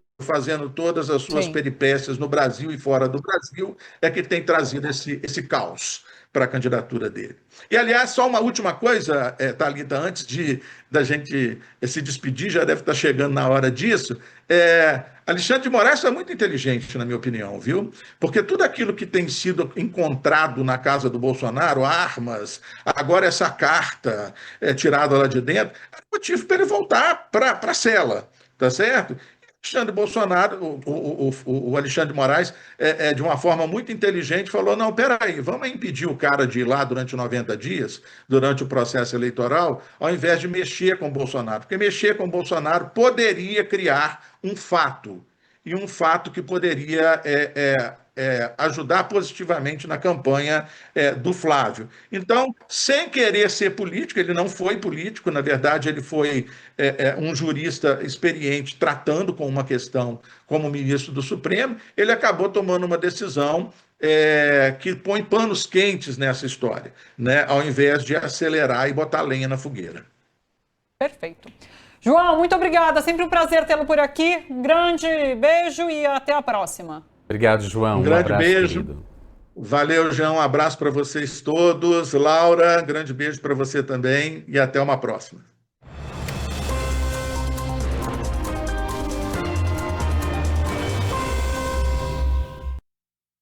Saíram as tarifas. Pois é, os Estados Unidos confirmam tarifaço ao governo brasileiro e sinalizam novas exceções. O chefe do escritório do representante comercial da Casa Branca, o nome dele é Jamieson Greer, disse a interlocutores do governo Lula que já levou para o presidente Donald Trump a recomendação final de um novo tarifaço sobre produtos brasileiros, mas sinalizou um aumento da lista de exceções. É o mesmo que a gente viu da outra vez, lembra? Que depois a lista de exceção era gigantesca e ficou ali 2 produtos taxados, ficaram 2 produtos taxados. Então, porque eles já tinham tirado da última vez a carne e o que mais, não me lembro, mas a carne, que era um bem aí importante de discussão, já tinha sido retirado dessa lista de taxação. Então é isso, a gente tem essa confirmação do tarifaço, como a gente disse no começo do programa, inclusive, Laura, mais um tiro no pé de Flávio Bolsonaro, isso vai acabar repercutindo nas pesquisas. Mais um fato caindo no colo, uma bomba caindo no colo do Flávio Bolsonaro. Quer dizer, é isso, uma situação... Eu diria, eu não queria estar na pele desse estrategista político do Flávio Bolsonaro, porque como reverter essas curvas tão negativas diante de só é um fato atrás do outro. Sim. Contra a candidatura deles? Eu tenho uma hipótese, eu acho que essa família gozou, não só a família Bolsonaro, mas o PL de uma certa maneira gozou de tanta impunidade e goza de uma certa simpatia e cumplicidade tácita dos meios hegemônicos de comunicação, que eles não conseguem ser inteligentes. Então, assim, eles cometem uma estupidez atrás da outra porque estão acostumados exatamente com a impunidade, que nada aconteça, que ninguém lhes critique de maneira mais clara. Então, por exemplo, levar Donald Trump a tratar 2 organizações mafiosas, que são o PCC e o Comando Vermelho, como organizações terroristas, foi um erro gravíssimo, porque agora a família está envolvida com essas 2 organizações. Ainda mais isso é isso que Merval cantou, de uma relação de Flávio Bolsonaro com o Comando Vermelho. Imagina como vai ficar essa situação. Exato. Então, assim, aí você pergunta, será que as pessoas são realmente inteligentes? Ou elas estão acostumadas dessa maneira a serem tratadas com impunidade, a não serem confrontadas com a verdade dos fatos, e por isso elas vão abusando da nossa boa vontade e contando com essa desorientação que a desinformação tem produzido no Brasil, sabe, Thalita? 2 aspectos que me estão me deixando muito preocupados. Eu não sei se o governo Lula está realmente botando uma atenção nesses 2 fatos, que parecem 2 fatos isolados, mas da minha avaliação são fatos interconectados. O primeiro foi aquele ataque que nossos celulares receberam aqui em São Paulo e em outras partes do Brasil com misantropia, né? Sim. Aquilo para mim foi um teste de um tipo de pânico moral que pode ser disparado às vésperas da eleição, no dia da eleição, um dia antes ou no próprio dia da eleição. Esse ponto. Então, não sei se a Polícia Federal está investigando quem realmente fez, a que propósito se serviu esse ataque. E o outro é o fato de que a Meta modificou o algoritmo do WhatsApp e você agora pode não dar seu número, você agora tem um número de usuário. E aí eu fui buscar meu número de usuário, botar meu nome, João Willis, e esse nome já estava reservado. Assim como está reservado o nome de Lula, como está reservado o nome de Haddad, como está reservado o nome de Manuela Dávila. Ou seja, é muito grave isso, porque no dia da eleição, as pessoas podem pegar esses usuários que eles reservaram para eles, com a nossa imagem, e disparar para pessoas desinformação atribuídas a nós, sim, que criam pânico moral. Então, eu já coloquei um advogado que trabalha comigo há muito tempo, Lucas Mourão, para ver como a gente pode interpelar juridicamente a Meta nesse sentido. Como é que a Meta tem que garantir às pessoas politicamente expostas e públicas, como eu, Manuela Dávila, como Lula, o direito a ter o nome do usuário. Sim. Senão, a extrema-direita vai pegar esse nome de usuário que ela reservou com a minha foto e mandar fake news no dia das eleições. Sim. Esses 2 fatos, para mim, eles não estão isolados, eles precisam ser investigados de maneira correlata, digamos assim, e desde então eu nunca mais vi no noticiário comentários ou informação sobre essa investigação. Acho que a Polícia Federal tem que investigar isso.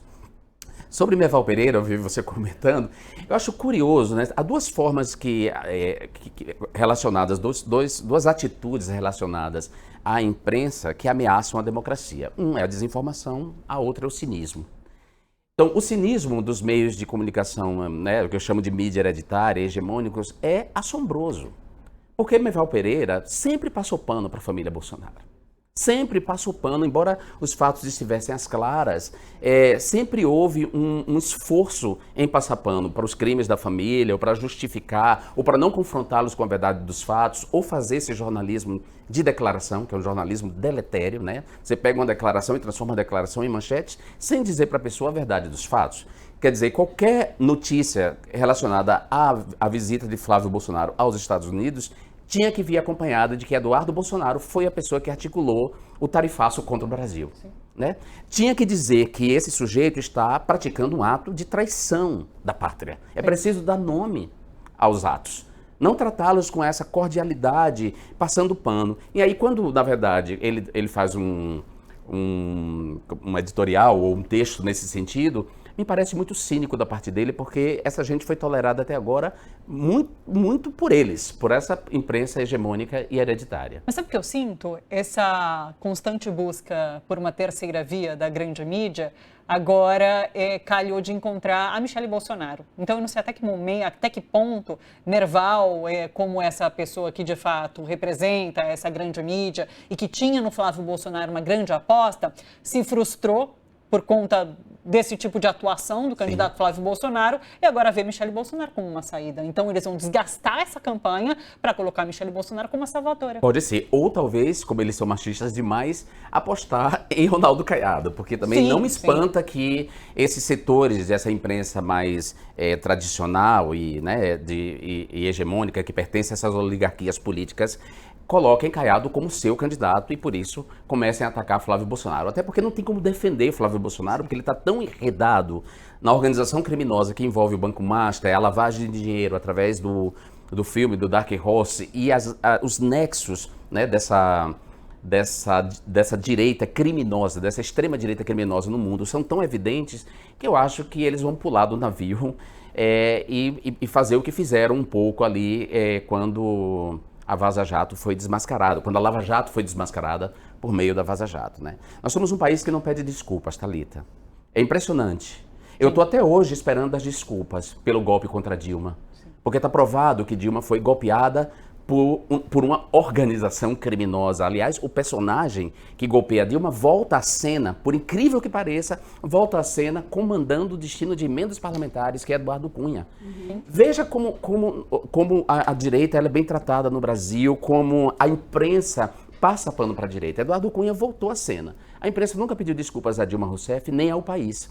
Até agora eu estou esperando as desculpas em relação aos mortos da Covid-19. Mais de 500 mil de pessoas mortas na Covid-19 por uma gestão criminosa de Bolsonaro, Pazuello e todo o governo dele. Não se pede desculpas nesse país. Não se diz assim, erramos, apostamos, fizemos uma aposta errada, tivemos boa fé em acreditar num sujeito como Sérgio Moro, e esse sujeito foi lá e mostrou que não era nada do que ele dizia ser, né? Não se faz isso no Brasil. E eu fico assim como um último romântico, esperando por essas desculpas. Aliás, deixa eu trazer uma notícia que vai de encontro com isso que você trouxe em relação ao Eduardo Cunha. O ministro Flávio Dino, do Supremo Tribunal Federal, publicou uma decisão hoje intimando lideranças de todos os 21 partidos para explicar a destinação de emendas. A iniciativa ocorre no rastro de investigações sobre a suspeita de que dirigentes partidários contam com uma cota de emendas de indicação, o que desrespeita a probidade pública. Então tá aí, vai de encontro com isso que você disse, e agora Flávio Dino chamando a atenção. Ele que tem sido esse guardião, ou pelo menos está indo atrás de quem desrespeita essa questão das emendas públicas, das emendas partidárias, então ele está indo atrás para investigar mais profundamente essa indicação por parte de presidentes de partido. Óbvio, se a Constituição não disciplina, não prevê esse tipo de emenda, ainda mais essa emenda sem transparência, que é a emenda PIX, é óbvio que é corrupção. Então tem que ser tratado como tal. E quando envolve duas pessoas que não têm mandato, que não têm um mandato, não foram eleitos, não cumprem um mandato, e ainda assim estão dirigindo os caminhos desses recursos, a coisa fica realmente muito grave e não pode ser tolerada. Então, Flávio Dino não tem, ainda bem que Flávio Dino teve essa coragem de enfrentar essas estruturas mafiosas, criminosas, de patrimonialismo, de se apropriar dos recursos públicos dessa maneira. Não tem outra palavra, Thalita, são ladrões. Há uma dificuldade de chamar os criminosos de direita, os corruptos de direita, de ladrões. Já quando se trata de alguém da esquerda, essa palavra vem facilmente na boca de jornalistas, na boca de pessoas. Veja Lula, por exemplo, que é um cara honesto, que nunca se provou nada em relação a Lula. Lula teve a vida devassada, de ponta cabeça. Contas no exterior foram investigadas para ver se ele... Quer dizer, o exterior foi investigado para ver se tinha contas. Nada. No entanto, chamava-se Lula de ladrão assim, facilmente. E ninguém nunca pediu desculpas a Lula. Já os ladrões de verdade, porque não tem outra palavra, estão aí, dando entrevistas, se justificando para jornalistas em relação ao destino desses recursos. Então, esse tipo de teatro de vampiros me incomoda de uma maneira que você nem imagina. Laura, quero te ouvir sobre isso tudo. Eu tô ainda chapada com essa fala do Merval. Sim. Juro. Isso eu nunca vi. Eu nunca vi. Porque, olha, nós já vimos que tinha armas na casa, no condomínio, no condomínio do Bolsonaro, mas uma acusação formal, assim como a que ele fez, de que Flávio Bolsonaro teria um envolvimento com o Comando Vermelho e que isso está prestes a ser aberto, a ser divulgado pela Polícia Federal, eu nunca vi.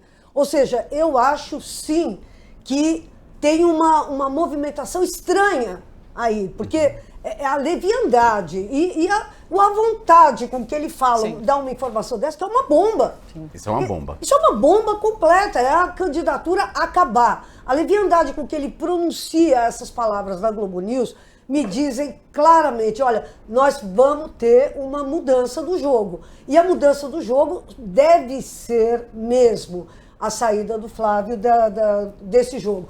Eu acho que o Flávio Dino, colocando os holofotes sobre o Valdemar da Costa Neto e sobre o Eduardo Cunha, tem a ver com exatamente esse movimento. Porque esses caras são exatamente os patrocinadores de uma candidatura Michele. Então, vamos entender claramente que não é que o Flávio Dino pegou, olha, tive uma ideia. Não, é porque o jogo está virando para... Então, o Flávio Dino toma uma decisão tecnicamente impecável, mas que está muito em cima de uma movimentação política clara, que é a direita abandonar. E é isso, né? A Mônica Bergamo está colocando agora na Folha que o maior temor dentro da candidatura do Flávio é uma debandada generalizada. E já está acontecendo. Já está acontecendo. E aí está. A jogada de Dino é maravilhosa porque ele diz, olha só, se vocês acham que vão se safar abandonando esse que tem relações aqui umbilicais com crime organizado, vocês não vão se safar porque vocês são os artífices da campanha de Michele. Então, de certa forma, vocês também, a campanha de Michele também tem uma origem criminosa. Sim. Então, simples assim. Esse então, é o ponto. Esse movimento é importante. Agora, isso que você falou está coberto de razão. Quer dizer, tudo que vem nesse campo é roubo. É roubo. É roubo, é corrupção. Sim. E a gente viu, na época do impeachment da Dilma, aquele propinoduto que saía, que era um esgoto de dinheiro, toda vez que entrava as notícias sobre o governo Dilma, era isso. Sim. Agora, com esse campo, é tudo muito light. Não tem cano de esgoto, não tem nada, e, no entanto, a gente vê que você levantou uma pedrinha, é uma onda de corrupção. Até as palavras escolhidas, né, rachadinha, Exato. tenta dar uma suavizada para o que é corrupção, né? Sim, Flávio sim. aumentou o seu patrimônio por meio da corrupção. Os fatos são evidentes. Contra fatos não há argumentos. E ainda assim, não se trata essa corrupção da direita, porque é uma direita oligárquica, que na verdade é uma aliança. Essa aliança aconteceu 3 vezes. Aconteceu durante o impeachment de Dilma, então a direita mais tradicional, as oligarquias políticas, essas grandes famílias que sempre estiveram no poder, se unem ao banditismo mais descarado para derrubar Dilma Rousseff em 2016. Voltam a se unir em 2018 porque eles não tinham candidato, então eles decidem apoiar Bolsonaro. Sim, Bolsonaro foi eleito com a ajuda dessas oligarquias políticas e dessa imprensa.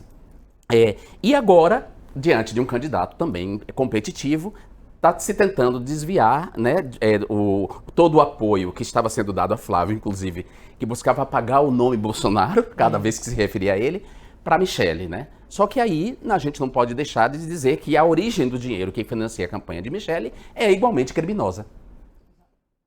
Eu queria até recuperar, estava dando uma olhada aqui na pesquisa Quest, porque eles questionaram dessa vez sobre Flávio Bolsonaro, sobre Flávio, eles colocam Flávio é mais ou menos radical que a família Bolsonaro, como se ele inclusive não fizesse parte da família Bolsonaro, né?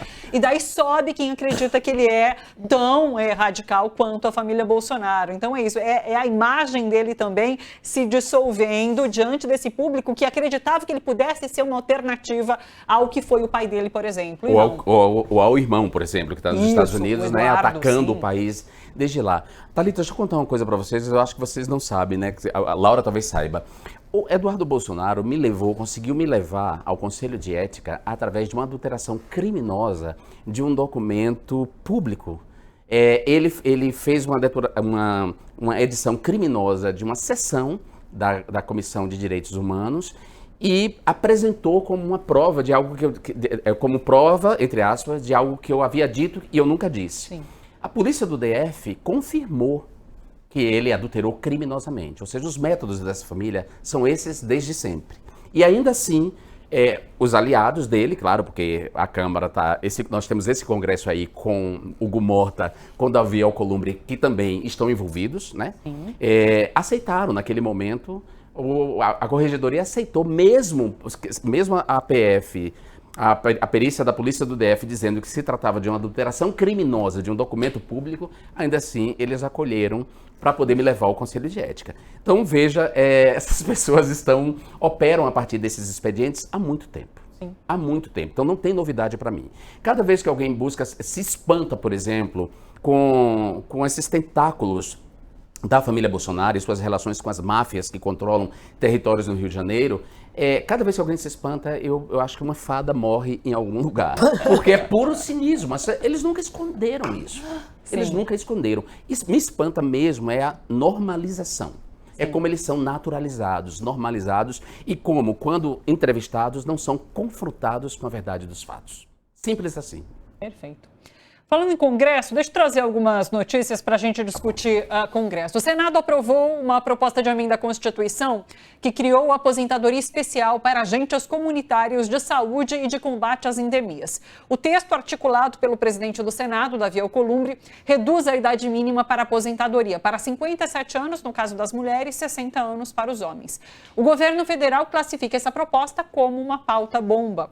Estima um impacto de 27 bilhões de reais nas contas públicas nos próximos 10 anos. Como a PEC já foi aprovada pela Câmara e pelo Senado, esse texto segue diretamente para a promulgação pelo Congresso.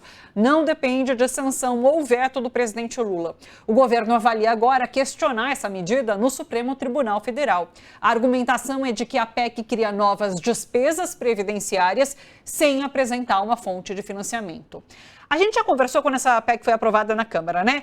É legítima uma luta justa, no entanto, ela é aproveitada, instrumentalizada agora pelo presidente da Casa, Davi Alcolumbre, para, claro, jogar contra o governo federal. Sim, porque no mérito ele não é nada a favor dessa causa. Sim, nunca foi a favor, sim. Nenhum deles é a favor.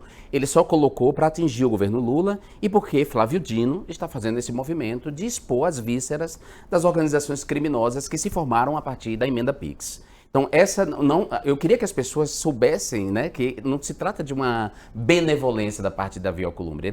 Ele está tentando livrar a própria pele e se vingar do governo Lula, assim como Eduardo Cunha fez com Dilma. Quer dizer, Eduardo Cunha desestabilizou o governo Dilma com pauta-bombas como essa. Quer dizer, desorganizando completamente as contas do governo. E aí, volto a dizer, isso não pode ser tratado. Não pode ser normalizado. A gente não pode ver e dizer que tem aí um movimento claro, né, por parte do presidente do Senado de livrar a própria pele quando ele se vê envolvido num esquema de corrupção. Porque é o mesmo presidente da Casa que fala em ajuste fiscal o tempo todo, Exatamente. né? A mesma turminha que fala em ajuste fiscal o tempo todo. Mas quando é para aprovar pauta-bomba... E que vira as costas para o povo brasileiro ao se negar a colocar em votação o fim da escala 6x1. Quer dizer, Exato. Não há contradição maior. Não há contradição maior. Você beneficia uma categoria, mas você ferra todo mundo no fim da escala 6x1. Por quê? Porque sim, porque eu sou contra o governo Lula, porque Exato. eu quero destruir o governo Lula. É assim que pensa. Então não tem lógica, não tem nada. Agora, é aquilo, né? É pegar e jogar em cima do governo a tarefa de dizer não a uma categoria, Exato. é tentar desmoralizar o governo. E o governo está falando simplesmente o seguinte, não tem de onde tirar. Exato. Então, não tem de onde tirar. Como é que nós vamos fazer? E se outras categorias reivindicarem o mesmo, acabou o orçamento público. Então, é isso.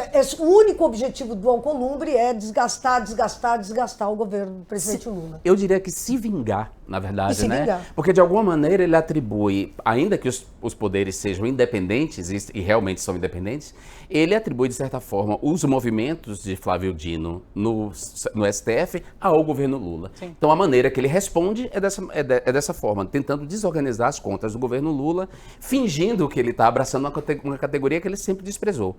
Alcolumbre e Mota são inimigos do povo brasileiro. Aliás, não tem hashtag melhor do que essa. Esse Congresso é um Congresso inimigo do povo brasileiro, inimigo do trabalhador. Um Congresso que se nega a votar a escala 6x1 agora antes das eleições é um Congresso inimigo do povo brasileiro. E eu espero, Thalita, que esse ano eu faço parte de um movimento chamado Um Outro Congresso é Possível. Sim. Eu espero que as pessoas se despertem um pouco mais. A gente não pode fortalecer mais uma vez a máxima de que cada congresso é pior do que o anterior. Porque eu acho que não tem mais Brasil para ser destruído se a gente eleger um congresso pior do que esse. Sinceramente. Então, espero que as pessoas votem com consciência. Deixa eu trazer detalhes sobre a escala 6x1, a gente fala mais sobre isso, inclusive. O Congresso entra em recesso agora no fim da semana e a PEC que acaba com a escala 6x1 segue parada no Senado. Aprovada pela Câmara, a proposta ainda aguarda o encaminhamento à Comissão de Constituição e Justiça do Senado. O governo e a bancada do PT aumentaram a pressão para que o texto avance antes desse recesso. Mas o presidente do Senado, Davi Alcolumbre, não anunciou relator, calendário nem previsão de votação. Outra fonte de pressão sobre Alcolumbre vem das ruas. O apoio popular segue bastante alto. A pesquisa Genial Quest de hoje, inclusive, mostra que 69% dos brasileiros são favoráveis ao fim da escala 6x1, 22% contrários. A gente precisa lembrar, inclusive, esse passado recente agora, porque Davi Alcolumbre está usando a pauta do 6x1 como barganha para pressionar Lula, como se ele tivesse algum poder ali sobre o Supremo Tribunal Federal para que André Mendonça não comece nenhuma investigação sobre ele. Porque vamos lembrar, no caso Master, a gente tem o aporte da Previdência de Estados em papéis podres do Master. Um desses aportes vem do Amapá, onde Davi Alcolumbre apontou quem seria o diretor dessa instituição que cuida da Previdência. Então, são essas relações que agora botam Davi Alcolumbre no meio dessas investigações sobre o caso Master e que podem chegar numa investigação até ele, que podem chegar aí no nome dele. Então, agora ele usa essa pauta do 6x1 como barganha para pressionar o governo federal para que nada aconteça, para que tudo fique em pizza de fato. Bom, você descreveu, não tenho nada mais a acrescentar à sua análise, que é exatamente essa. A minha preocupação é que as pessoas caiam nesse tipo de ardil, de armadilha. Esse sujeito não tem nenhum compromisso com a população brasileira, com o povo brasileiro, com o bem-estar do povo brasileiro. Basta ver o histórico de votação que ele colocou durante o seu mandato, que não terminou ainda. O mesmo eu digo de Hugo Mota. São dois oligarcas, né, dois nepo babies, oligarcas que nunca deram prego na barra de sabão e, portanto, não vão chegar na sensibilidade do direito, de ser sensível a esse direito, que é um direito de todo trabalhador, que é um direito a um descanso, né? Porque a escala 6x1 é isso, é reconhecer que os trabalhadores estão submetidos a uma jornada exaustiva, sobretudo mulheres, né? Exaustiva, porque as mulheres ainda têm um trabalho duplo do cuidado em casa, de cuidar dos filhos. O sujeito não é sensível a isso. Essa é uma jogada realmente para atingir Lula, nesse momento das eleições, é a cartada que eles têm no momento em que a candidatura de Flávio se derrete, junto com todos eles, por causa da corrupção. Queria trazer, inclusive, aqui a pesquisa Genial Quest também trouxe uma pergunta em relação à escala 6x1. O que você faria com tempo a mais? A maioria fala, aproveitaria meu tempo para ficar com a minha família. É isso, é disso que se trata. Disso que se trata. O que seja, ver uma série junto com a família, ir na praia um dia, quer dizer, a gente não está no regime escravocrata, gente. Como Lula disse certa vez, e ele está certo. Todas as conquistas tecnológicas não é para nos transformar, não é para nos escravizar, mas é para nos liberar, inclusive, de dar mais tempo para que a gente viva. A vida é muito curta e levar uma vida dessa, extenuante, de pegar 2 trens, um ônibus, chegar em casa exaustivo e ter apenas um dia de descanso, você não consegue descansar. Está com seus filhos, está com seus amigos, né? Esse é um direito da população brasileira. E é importante que a população saiba que a Davi Alcolumbre, Hugo Mota, o PL, o União Brasil e todos esses partidos de direita são contrários aos seus direitos, ao direito ao descanso. Deixa eu trazer, eu encontrei aqui a pesquisa, pessoal. Tá aqui na tela já pra gente. Olha, se o fim da escala 6x1 for aprovado, o que você pretende fazer com o seu tempo livre? Descansar e passar mais tempo com a família, 53%. Lembra o Edu Castro, Laura, que ele diz sempre que está em segundo aí lugar, é fazer um bico, né? Buscar outro trabalho, fazer uma hora extra para aumentar a renda. Logo em seguida, 13, depois fazer curso, estudar, 12, ir à igreja, cerimônias religiosas, 9, passear, ir a bares e restaurantes, fazer festa, 6%, viajar, 4. Então é isso, é usar de alguma forma esse tempo livre que pode ser aproveitado, enfim, de todas essas formas. E as pessoas serão mais produtivas. Sim. Se elas descansam, se elas conseguem ficar mais tempo com a família, se elas são tratadas como seres humanos que têm esse direito básico ao descanso, ao lazer, elas vão produzir muito melhor. Os empresários que são contrários a isso são insensíveis, para dizer o mínimo, certo? Para ser elegante, né? São escravocratas. São escravocratas, essa é a verdade, são escravocratas. E me espanta, assim, que pessoas até que eu achava que tinham uma posição mais progressista tenham se colocado contra o fim da escala 6x1, como a FEComércio, por exemplo, né? Eu fiquei espantado com a posição, porque eu esperava que o presidente era um homem mais progressista e poderia estar a favor, e não está. E, na verdade, os argumentos dele são todos derrubados por uma série de outros estudos que mostram que o fim da escala 6x1 vai beneficiar o comércio, vai beneficiar as pessoas e os empresários. Laura? Eu acho que as mulheres, a gente está vendo a importância, a relevância do voto feminino. Sim. Né? É mais um motivo para as mulheres pegarem e se posicionarem de maneira maciça a favor do fim da escala 6x1, porque são elas as mais afetadas por esse trabalho extenuante, escravocrata e tal. São elas, porque são as mulheres que trabalham, por exemplo, em shoppings, em supermercados, que são caixas. Você olha, é só você olhar. E aí, essa explicação de por que a FEComércio é contra o fim da escala 6x1, né? Porque o setor que mais vai ser beneficiado é exatamente o setor os trabalhadores do setor de serviço. Porque é nesse setor que tem supermercado que abre domingo, supermercado que abre no feriado, shopping que abre no domingo, shopping... Então, e quem é que mais trabalha no setor de serviço? As mulheres. Então, é muito importante que as mulheres se posicionem em relação a isso, porque é aquela coisa, se a gente pensa que essa mulher que trabalha 6 dias... tem que chegar no único dia de folga dela, tem que fazer a marmita para a semana, tem que fazer a faxina da casa, Qual é o tempo que ela tem para se dedicar à sua família, para se dedicar aos seus filhos, para conversar com... Enfim, não tem, ela não tem. Para namorar, se tiver, podia ter uma coisa... Para namorar, qual é o tempo? Não tem tempo, e é isso, né, Jean? Nem para o médico. Nem para ir ao médico ela tem. Então, nem para ir ao médico. Significa que o direito à saúde também fica mal distribuído por isso. Porque Sim. a pessoa não tem direito a fazer o exame. Não tem tempo para fazer o exame. O único dia que ela tem, principalmente as mulheres, ela vai faxinar, cuidar dos filhos, e ela não tem tempo Ou para levar o filho Ou no para levar médico. o filho no médico, exatamente. Então, é isso, quer dizer, uma negação da própria condição da família, dela na família, dela cuidar da sua prole e tal, direitos básicos. Então, eu acho que, de novo, vai caber às mulheres desempatar essa partida, porque no lombo das mulheres que esse fim da escala 6x1 é tão necessário, né? Mas vocês acreditam que essa pressão ela vai surgir e vai ser efetiva dentro do Congresso ou vai ter que vir das ruas de alguma forma? Eu acho que vai ter que vir principalmente das ruas, assim, sabe? Eu acho que, de uma maneira geral, tem um descontentamento, assim. Eu que né, pego muito Uber, por exemplo, Sim. e fico ouvindo, e é uma categoria muito atacada pela desinformação, Sim. muito, digamos assim... convencida de que é empresário e de que não é trabalhador, mesmo nessa categoria há um apoio ao fim da escala 6x1, certo? Então eu acho que tem um descontentamento aí. Agora, esse descontentamento precisa ser organizado pelos partidos de esquerda e pelos sindicatos, né? Esse é o papel.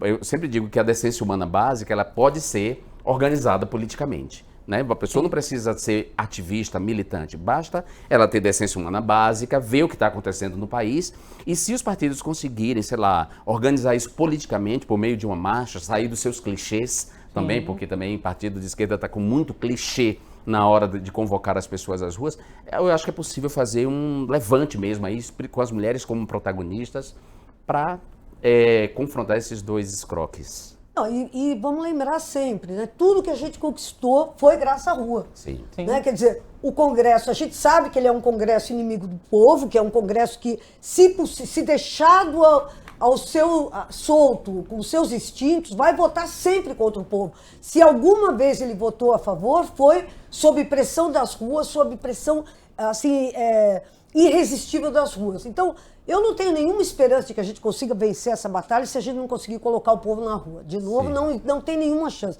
Não há de ser pela boa vontade desses caras, porque esses caras estão defendendo. E de mais a mais, né, o Alcolumbre, sempre é bom lembrar, o mandato dele não está em votação agora, ele ainda tem mais 4 anos de mandato. Ou seja, nem passar pelo crivo eleitoral ele vai ter que passar. Então, esse cara só vai se mexer se houver uma pressão irresistível das ruas, como houve em outros momentos agora recentes. Deixa eu trazer uma última tela da pesquisa Genial Quest para a gente fechar esse debate sobre eleição agora.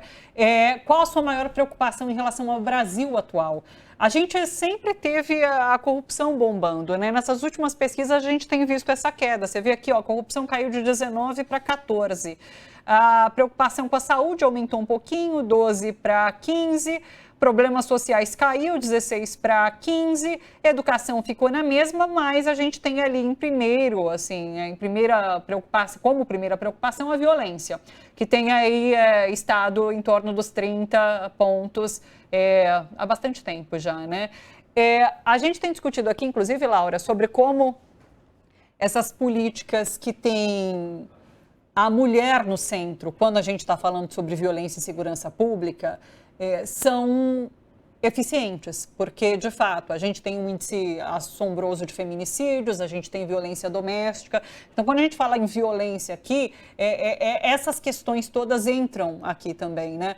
Como que vocês acreditam que a campanha política, principalmente do candidato Lula, deva se orientar em torno disso aqui que a gente está vendo agora como preocupação primeira da população brasileira?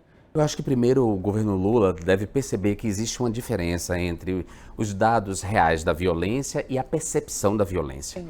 E quase sempre a percepção da violência é muito maior, quer dizer, dá a impressão de que a violência é muito mais onipresente, muito mais frequente do que os dados reais. Se a gente for para os dados reais, as mulheres são as grandes vítimas da violência, a violência doméstica, feminicídio que vem acontecendo, e a violência letal perpetrada pela polícia nas periferias, né, com a desculpa aí de enfrentamento ao crime organizado. Então, assim, eu acho que o governo não pode ignorar esse dado, não pode deixar de tratar disso na campanha, de ver que realmente o trabalhador que ralou o mês inteiro para comprar o seu iPhone e ver o seu iPhone furtado, vai ficar indignado, certo? Agora, o que a gente não pode a gente tem que impedir que essa pessoa passe dessa indignação porque perdeu o celular para achar que aquela pessoa que furtou merece morrer nas mãos da polícia com uma execução sumária. Porque não é assim que a banda toca, né? Porque nós não temos execução sumária no Brasil nem pena de morte. E porque nós sabemos que a polícia se orienta muito por uma... Não toda a polícia, mas boa parte dela se orienta muito por preconceitos, preconceitos, falsas certezas e estereótipos raciais. Então, muitos inocentes podem ser mortos falsamente acusados de terem feito furtos. Então, é preciso enfrentar essa violência urbana com inteligência, sem, ao mesmo tempo, minimizá-la, sem dizer que ela não existe, porque a percepção está aí, principalmente as mulheres. Eu diria que, assim, as mulheres hoje, eu sou um homem gay, ou seja, estou em risco, e sou Jean Willis, o que também me coloca em risco também. Mas eu agradeço, nesse momento, não ser uma mulher, porque as mulheres estão realmente em risco. Quando elas pegam o Uber, quando elas caminham nas ruas, quando elas estão dentro de casa, até mesmo nas igrejas, as mulheres têm sido vítimas de violência. Então o governo não pode desconsiderar isso. Laura? Eu acho que o governo, esse lançamento dessa campanha contra o feminicídio, eu acho que tem calado fundo nas mulheres. E eu não tenho dúvida de que nesse índice de violência, eu acompanho um noticiário de política há muito tempo. Houve uma época que violência era igual a sequestro, lembra? Sim. Violência era igual a sequestro. Ou violência era igual a... Sequestro relâmpago, né? Sequestro relâmpago, ou era roubo a banco, ou era não sei o que lá. Eu não tenho dúvida, porque essa palavra violência é muito grande. Sim. Eu não tenho dúvida nenhuma de que hoje violência... E é só a gente ver os programas vespertinos da televisão. Olha, eu diria que 50% do tempo dos programas vespertinos hoje é ocupado por violência contra a mulher. Exatamente. Ontem eu estava assistindo almoçando, e aí foi uma sequência de 3 feminicídios. Eu fiquei chocado, no mesmo programa. Exatamente. Um dia, Então eu acho que essa questão da violência, hoje ela tem gênero. Então, perfeito. Ela tem, não é mais aquela. Nós não estamos mais reclamando nem é tanto nem do assalto a celular. Vamos combinar, o que está sendo falado hoje é violência contra a mulher. E por isso eu acho que foi um grande acerto do governo pegar e focalizar isso e fazer o Pacto Nacional contra o Feminicídio. Mas a gente precisa de mais. A gente precisa de mais ações que mostrem que não é só verborrágico, que não é só estamos falando em defesa das mulheres, estamos atuando em relação às mulheres. Então eu acho que o governo Lula precisa destrinchar melhor o que é esse pacto, entendeu? Destrinchar, dar nome, propor medidas concretas para pegar e proteger as mulheres que ainda estão tão desprotegidas na nossa sociedade. E ser pedagógico. Sim. Porque, assim, as pessoas, muita gente culpa Lula de uma violência urbana que deveria ser enfrentada pela polícia estadual. Sim. Ou seja, as polícias militares, as polícias ostensivas, que fazem o policiamento ostensivo, são polícias estaduais, cabem aos governadores. A guarda urbana, a guarda municipal é do município. Sim. Ou seja, esse pacto de enfrentamento ao feminicídio e às violências, ele tem que vir de um certo didatismo, de explicar para as pessoas, olha, o que o governo federal pode fazer, ele está fazendo, mas o que é que Tarcísio de Freitas está fazendo para enfrentar a violência em São Paulo? Pouca coisa, muito pouca coisa. Aliás, Tarcísio de Freitas tem usado a polícia para fazer uma atuação letal nas periferias pobres de São Paulo. Sim. Onde moram a maioria de trabalhadores, de gente preta, de gente que está submetida justamente a esse regime de trabalho quase escravagista. Então, o que é que Tarcísio está fazendo para enfrentar essa violência? O que é que Ricardo Nunes e sua guarda municipal têm feito para proteger o cidadão no seu deslocamento? Né? Isso, e quando eu digo proteger o cidadão, não é o uso gratuito da violência, mas de forma que a pessoa se sinta segura ao ver a polícia ali. Então, o governo Lula precisa bater nisso, deixar isso claro para as pessoas, porque, em geral, o cidadão comum acha que é realmente problema do governo federal, que o governo estadual não tem nenhuma participação no enfrentamento dessa violência. Tarcísio de Freitas é só pedágio e Ricardo Nunes é envolvimento com a produtora do Dark Horse. Exatamente. Né? É isso que acho que vem à tona sempre que a gente cita esses dois nomes. Ou compromisso com a higienização do centro de São Paulo. Perseguir os comerciantes do centro de São Paulo. Né? Na verdade, eu sempre acho que essas perseguições sempre são em busca de propina. Sim. De exigir que os comerciantes paguem propina, né? De fazer essa espécie de higienização do centro de São Paulo, porque ele não ataca em outros bairros. Então, as pessoas precisam se esclarecer sobre isso, e acho que o governo Lula, na sua campanha agora, não digo nem campanha eleitoral, a campanha do governo mesmo, deve deixar isso claro, né? O que é que cabe ao governo federal, e ele vem fazendo, agora o que cabe a cada estado, né? No enfrentamento dessa violência. Perfeito. Deixa eu trazer uma notícia, a gente está nessa reta final já. A Polícia Federal faz uma operação contra esquema com betas ilegais, bloqueou quase R$1 bilhão. São cumpridos 14 mandados de busca e apreensão, 2 mandados de prisão temporária. Uma influenciadora foi presa durante essa operação que chama Slots. Os alvos de prisão são 2 influenciadores capixabas. Uma influenciadora foi presa, o marido dela ainda não foi encontrado. Além disso, 11 empresas foram alvos de medidas judiciais. Essa organização é suspeita de lavar dinheiro a partir de empresas de fachada, plataformas ilegais de apostas de cota fixa e mecanismos financeiros destinados à ocultação e dissimulação da origem ilícita de recursos. Essa investigação começou por meio de elementos informativos que apontavam para possível prática de lavagem de dinheiro do tráfico de drogas.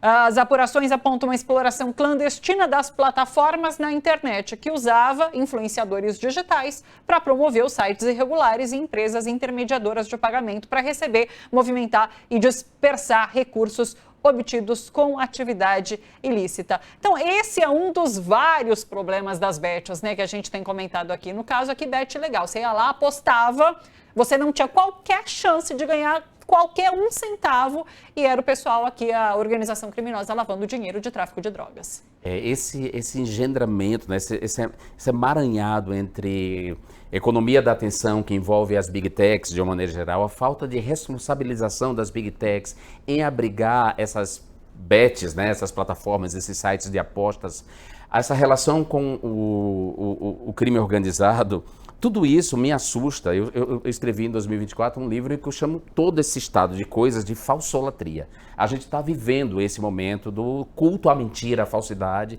da exploração da boa-fé das pessoas, principalmente dentro dessa economia de influência digital. Então, o governo Lula fez algumas ações nesse sentido, mas a mim me incomoda, inclusive, as bets legais. Eu não sou do futebol, Laura sabe disso, ela gosta mais de futebol muito mais do que eu. Eu não gosto. Laura? Mais do que eu, ela deve gostar. Sobre top, a gente vai ter um problema, porque somos três aqui. Nós somos um fiasco. Eu sou um fiasco no futebol. Então, assim, me incomoda já as bets legais mesmo. Assim, eu tentei ver um jogo da Copa pelaquela Cazé TV e desisti, porque era tanta propaganda de bet que me incomodou. Falei, não, vou sair daqui, porque não me interessa. Não me interessa muito o futebol. Imagina o futebol servindo para isso, né? Para levar as pessoas a gastarem seu dinheiro e sabendo que organizações criminosas estão lavando dinheiro nessas bets através desses influencers que não aportam absolutamente nada na vida das pessoas. Perfeito. Laura, quer fechar? Eu acho isso, eu concordo total com você. Quer dizer, nós vivemos a Copa das Bets, né? Quer dizer, essa Copa foi a Copa das Bets. A Cazé TV é a TV das bets, não porque a Globo não seja, porque a Globo... Mas a Globo ficou pequenininha perto do esquemão que a Cazé TV tem com... E é inacreditável, né? Porque a gente vê o estrago que isso está fazendo na família brasileira, né? Sim. Quer dizer, e agora, você vê, se não é a PF... Cara, a gente estava falando agora de violência. E tudo que a gente vê é, de fato, ações que, de fato, repercutem e que têm combatido o crime organizado.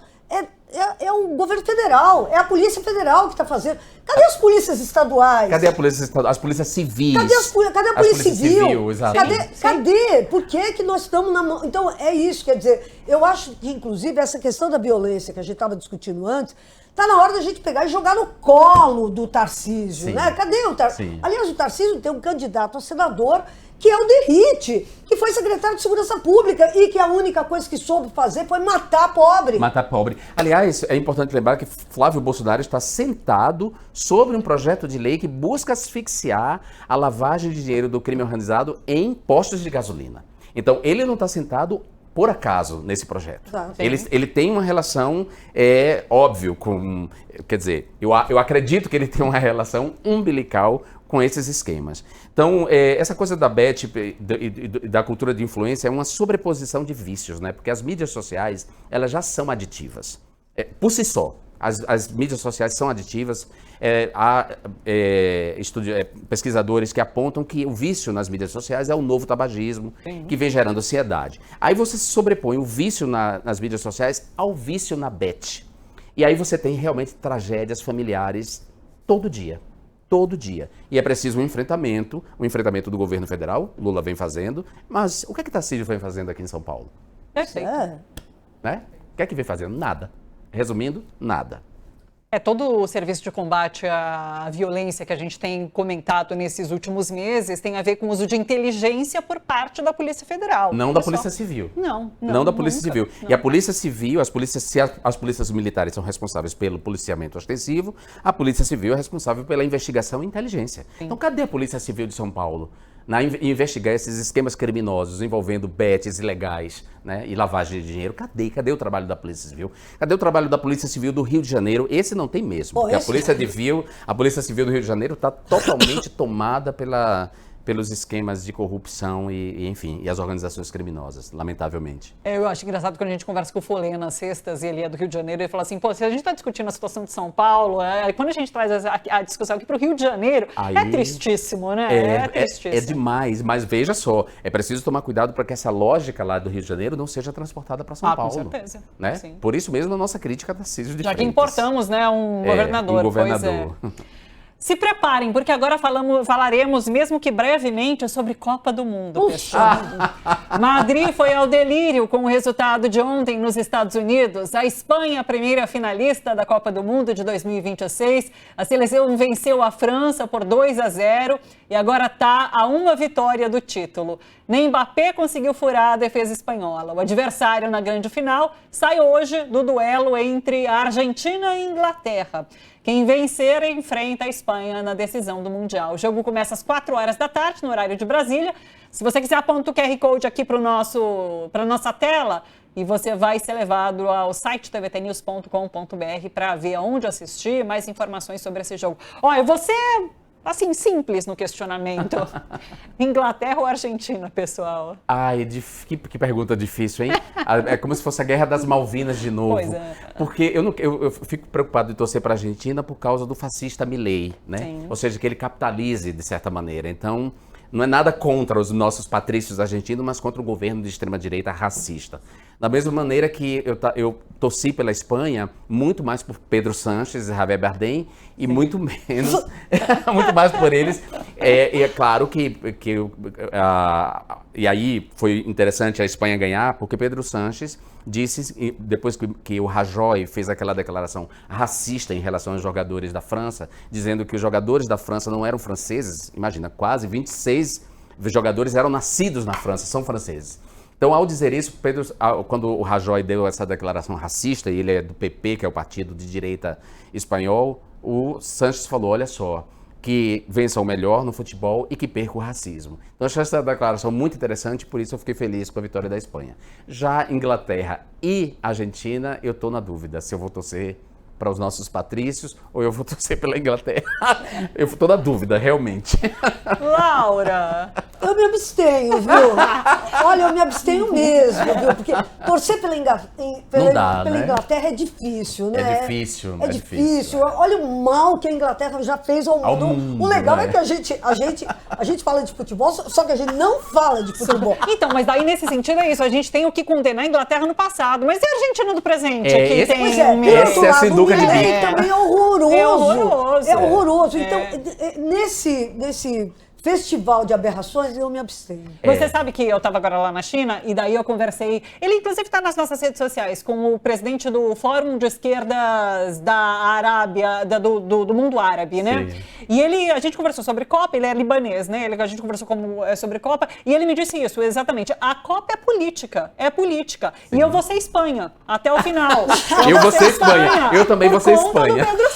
Não, mas Espanha também não, Espanha perpetrou absurdos.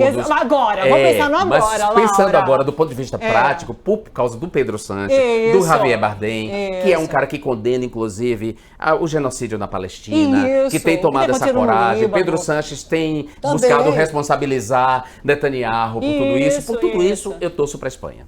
Exato. Então, eu também vou torcer para a Espanha. Pronto. Temos um favorito aqui entre nós. Deixa do Castro voltar na sexta-feira para a gente ouvi-lo também, viu? Jean, um prazer tê-lo aqui. Muito obrigada. Volte sempre, viu? Estúdio aberto. Quando vocês quiserem, é um prazer encontrar minha amiga. Sempre bom, a gente bate um bolão. Obrigado, Thalita. Muito obrigado, TVT. Obrigado, Laura. Laura, até amanhã. Beijo. Obrigada. Beijo. É isso, pessoal. Vou ficando por aqui. Muito obrigada pela companhia. Eu nem li comentários hoje, viu? O pessoal tá todo aqui. Deixa eu ver. Vanilza tá por aqui. Adriana com bandeirinha da querida. A Damiana do Nascimento, a Damiana é Inglaterra, tá aqui, ó, tá vendo?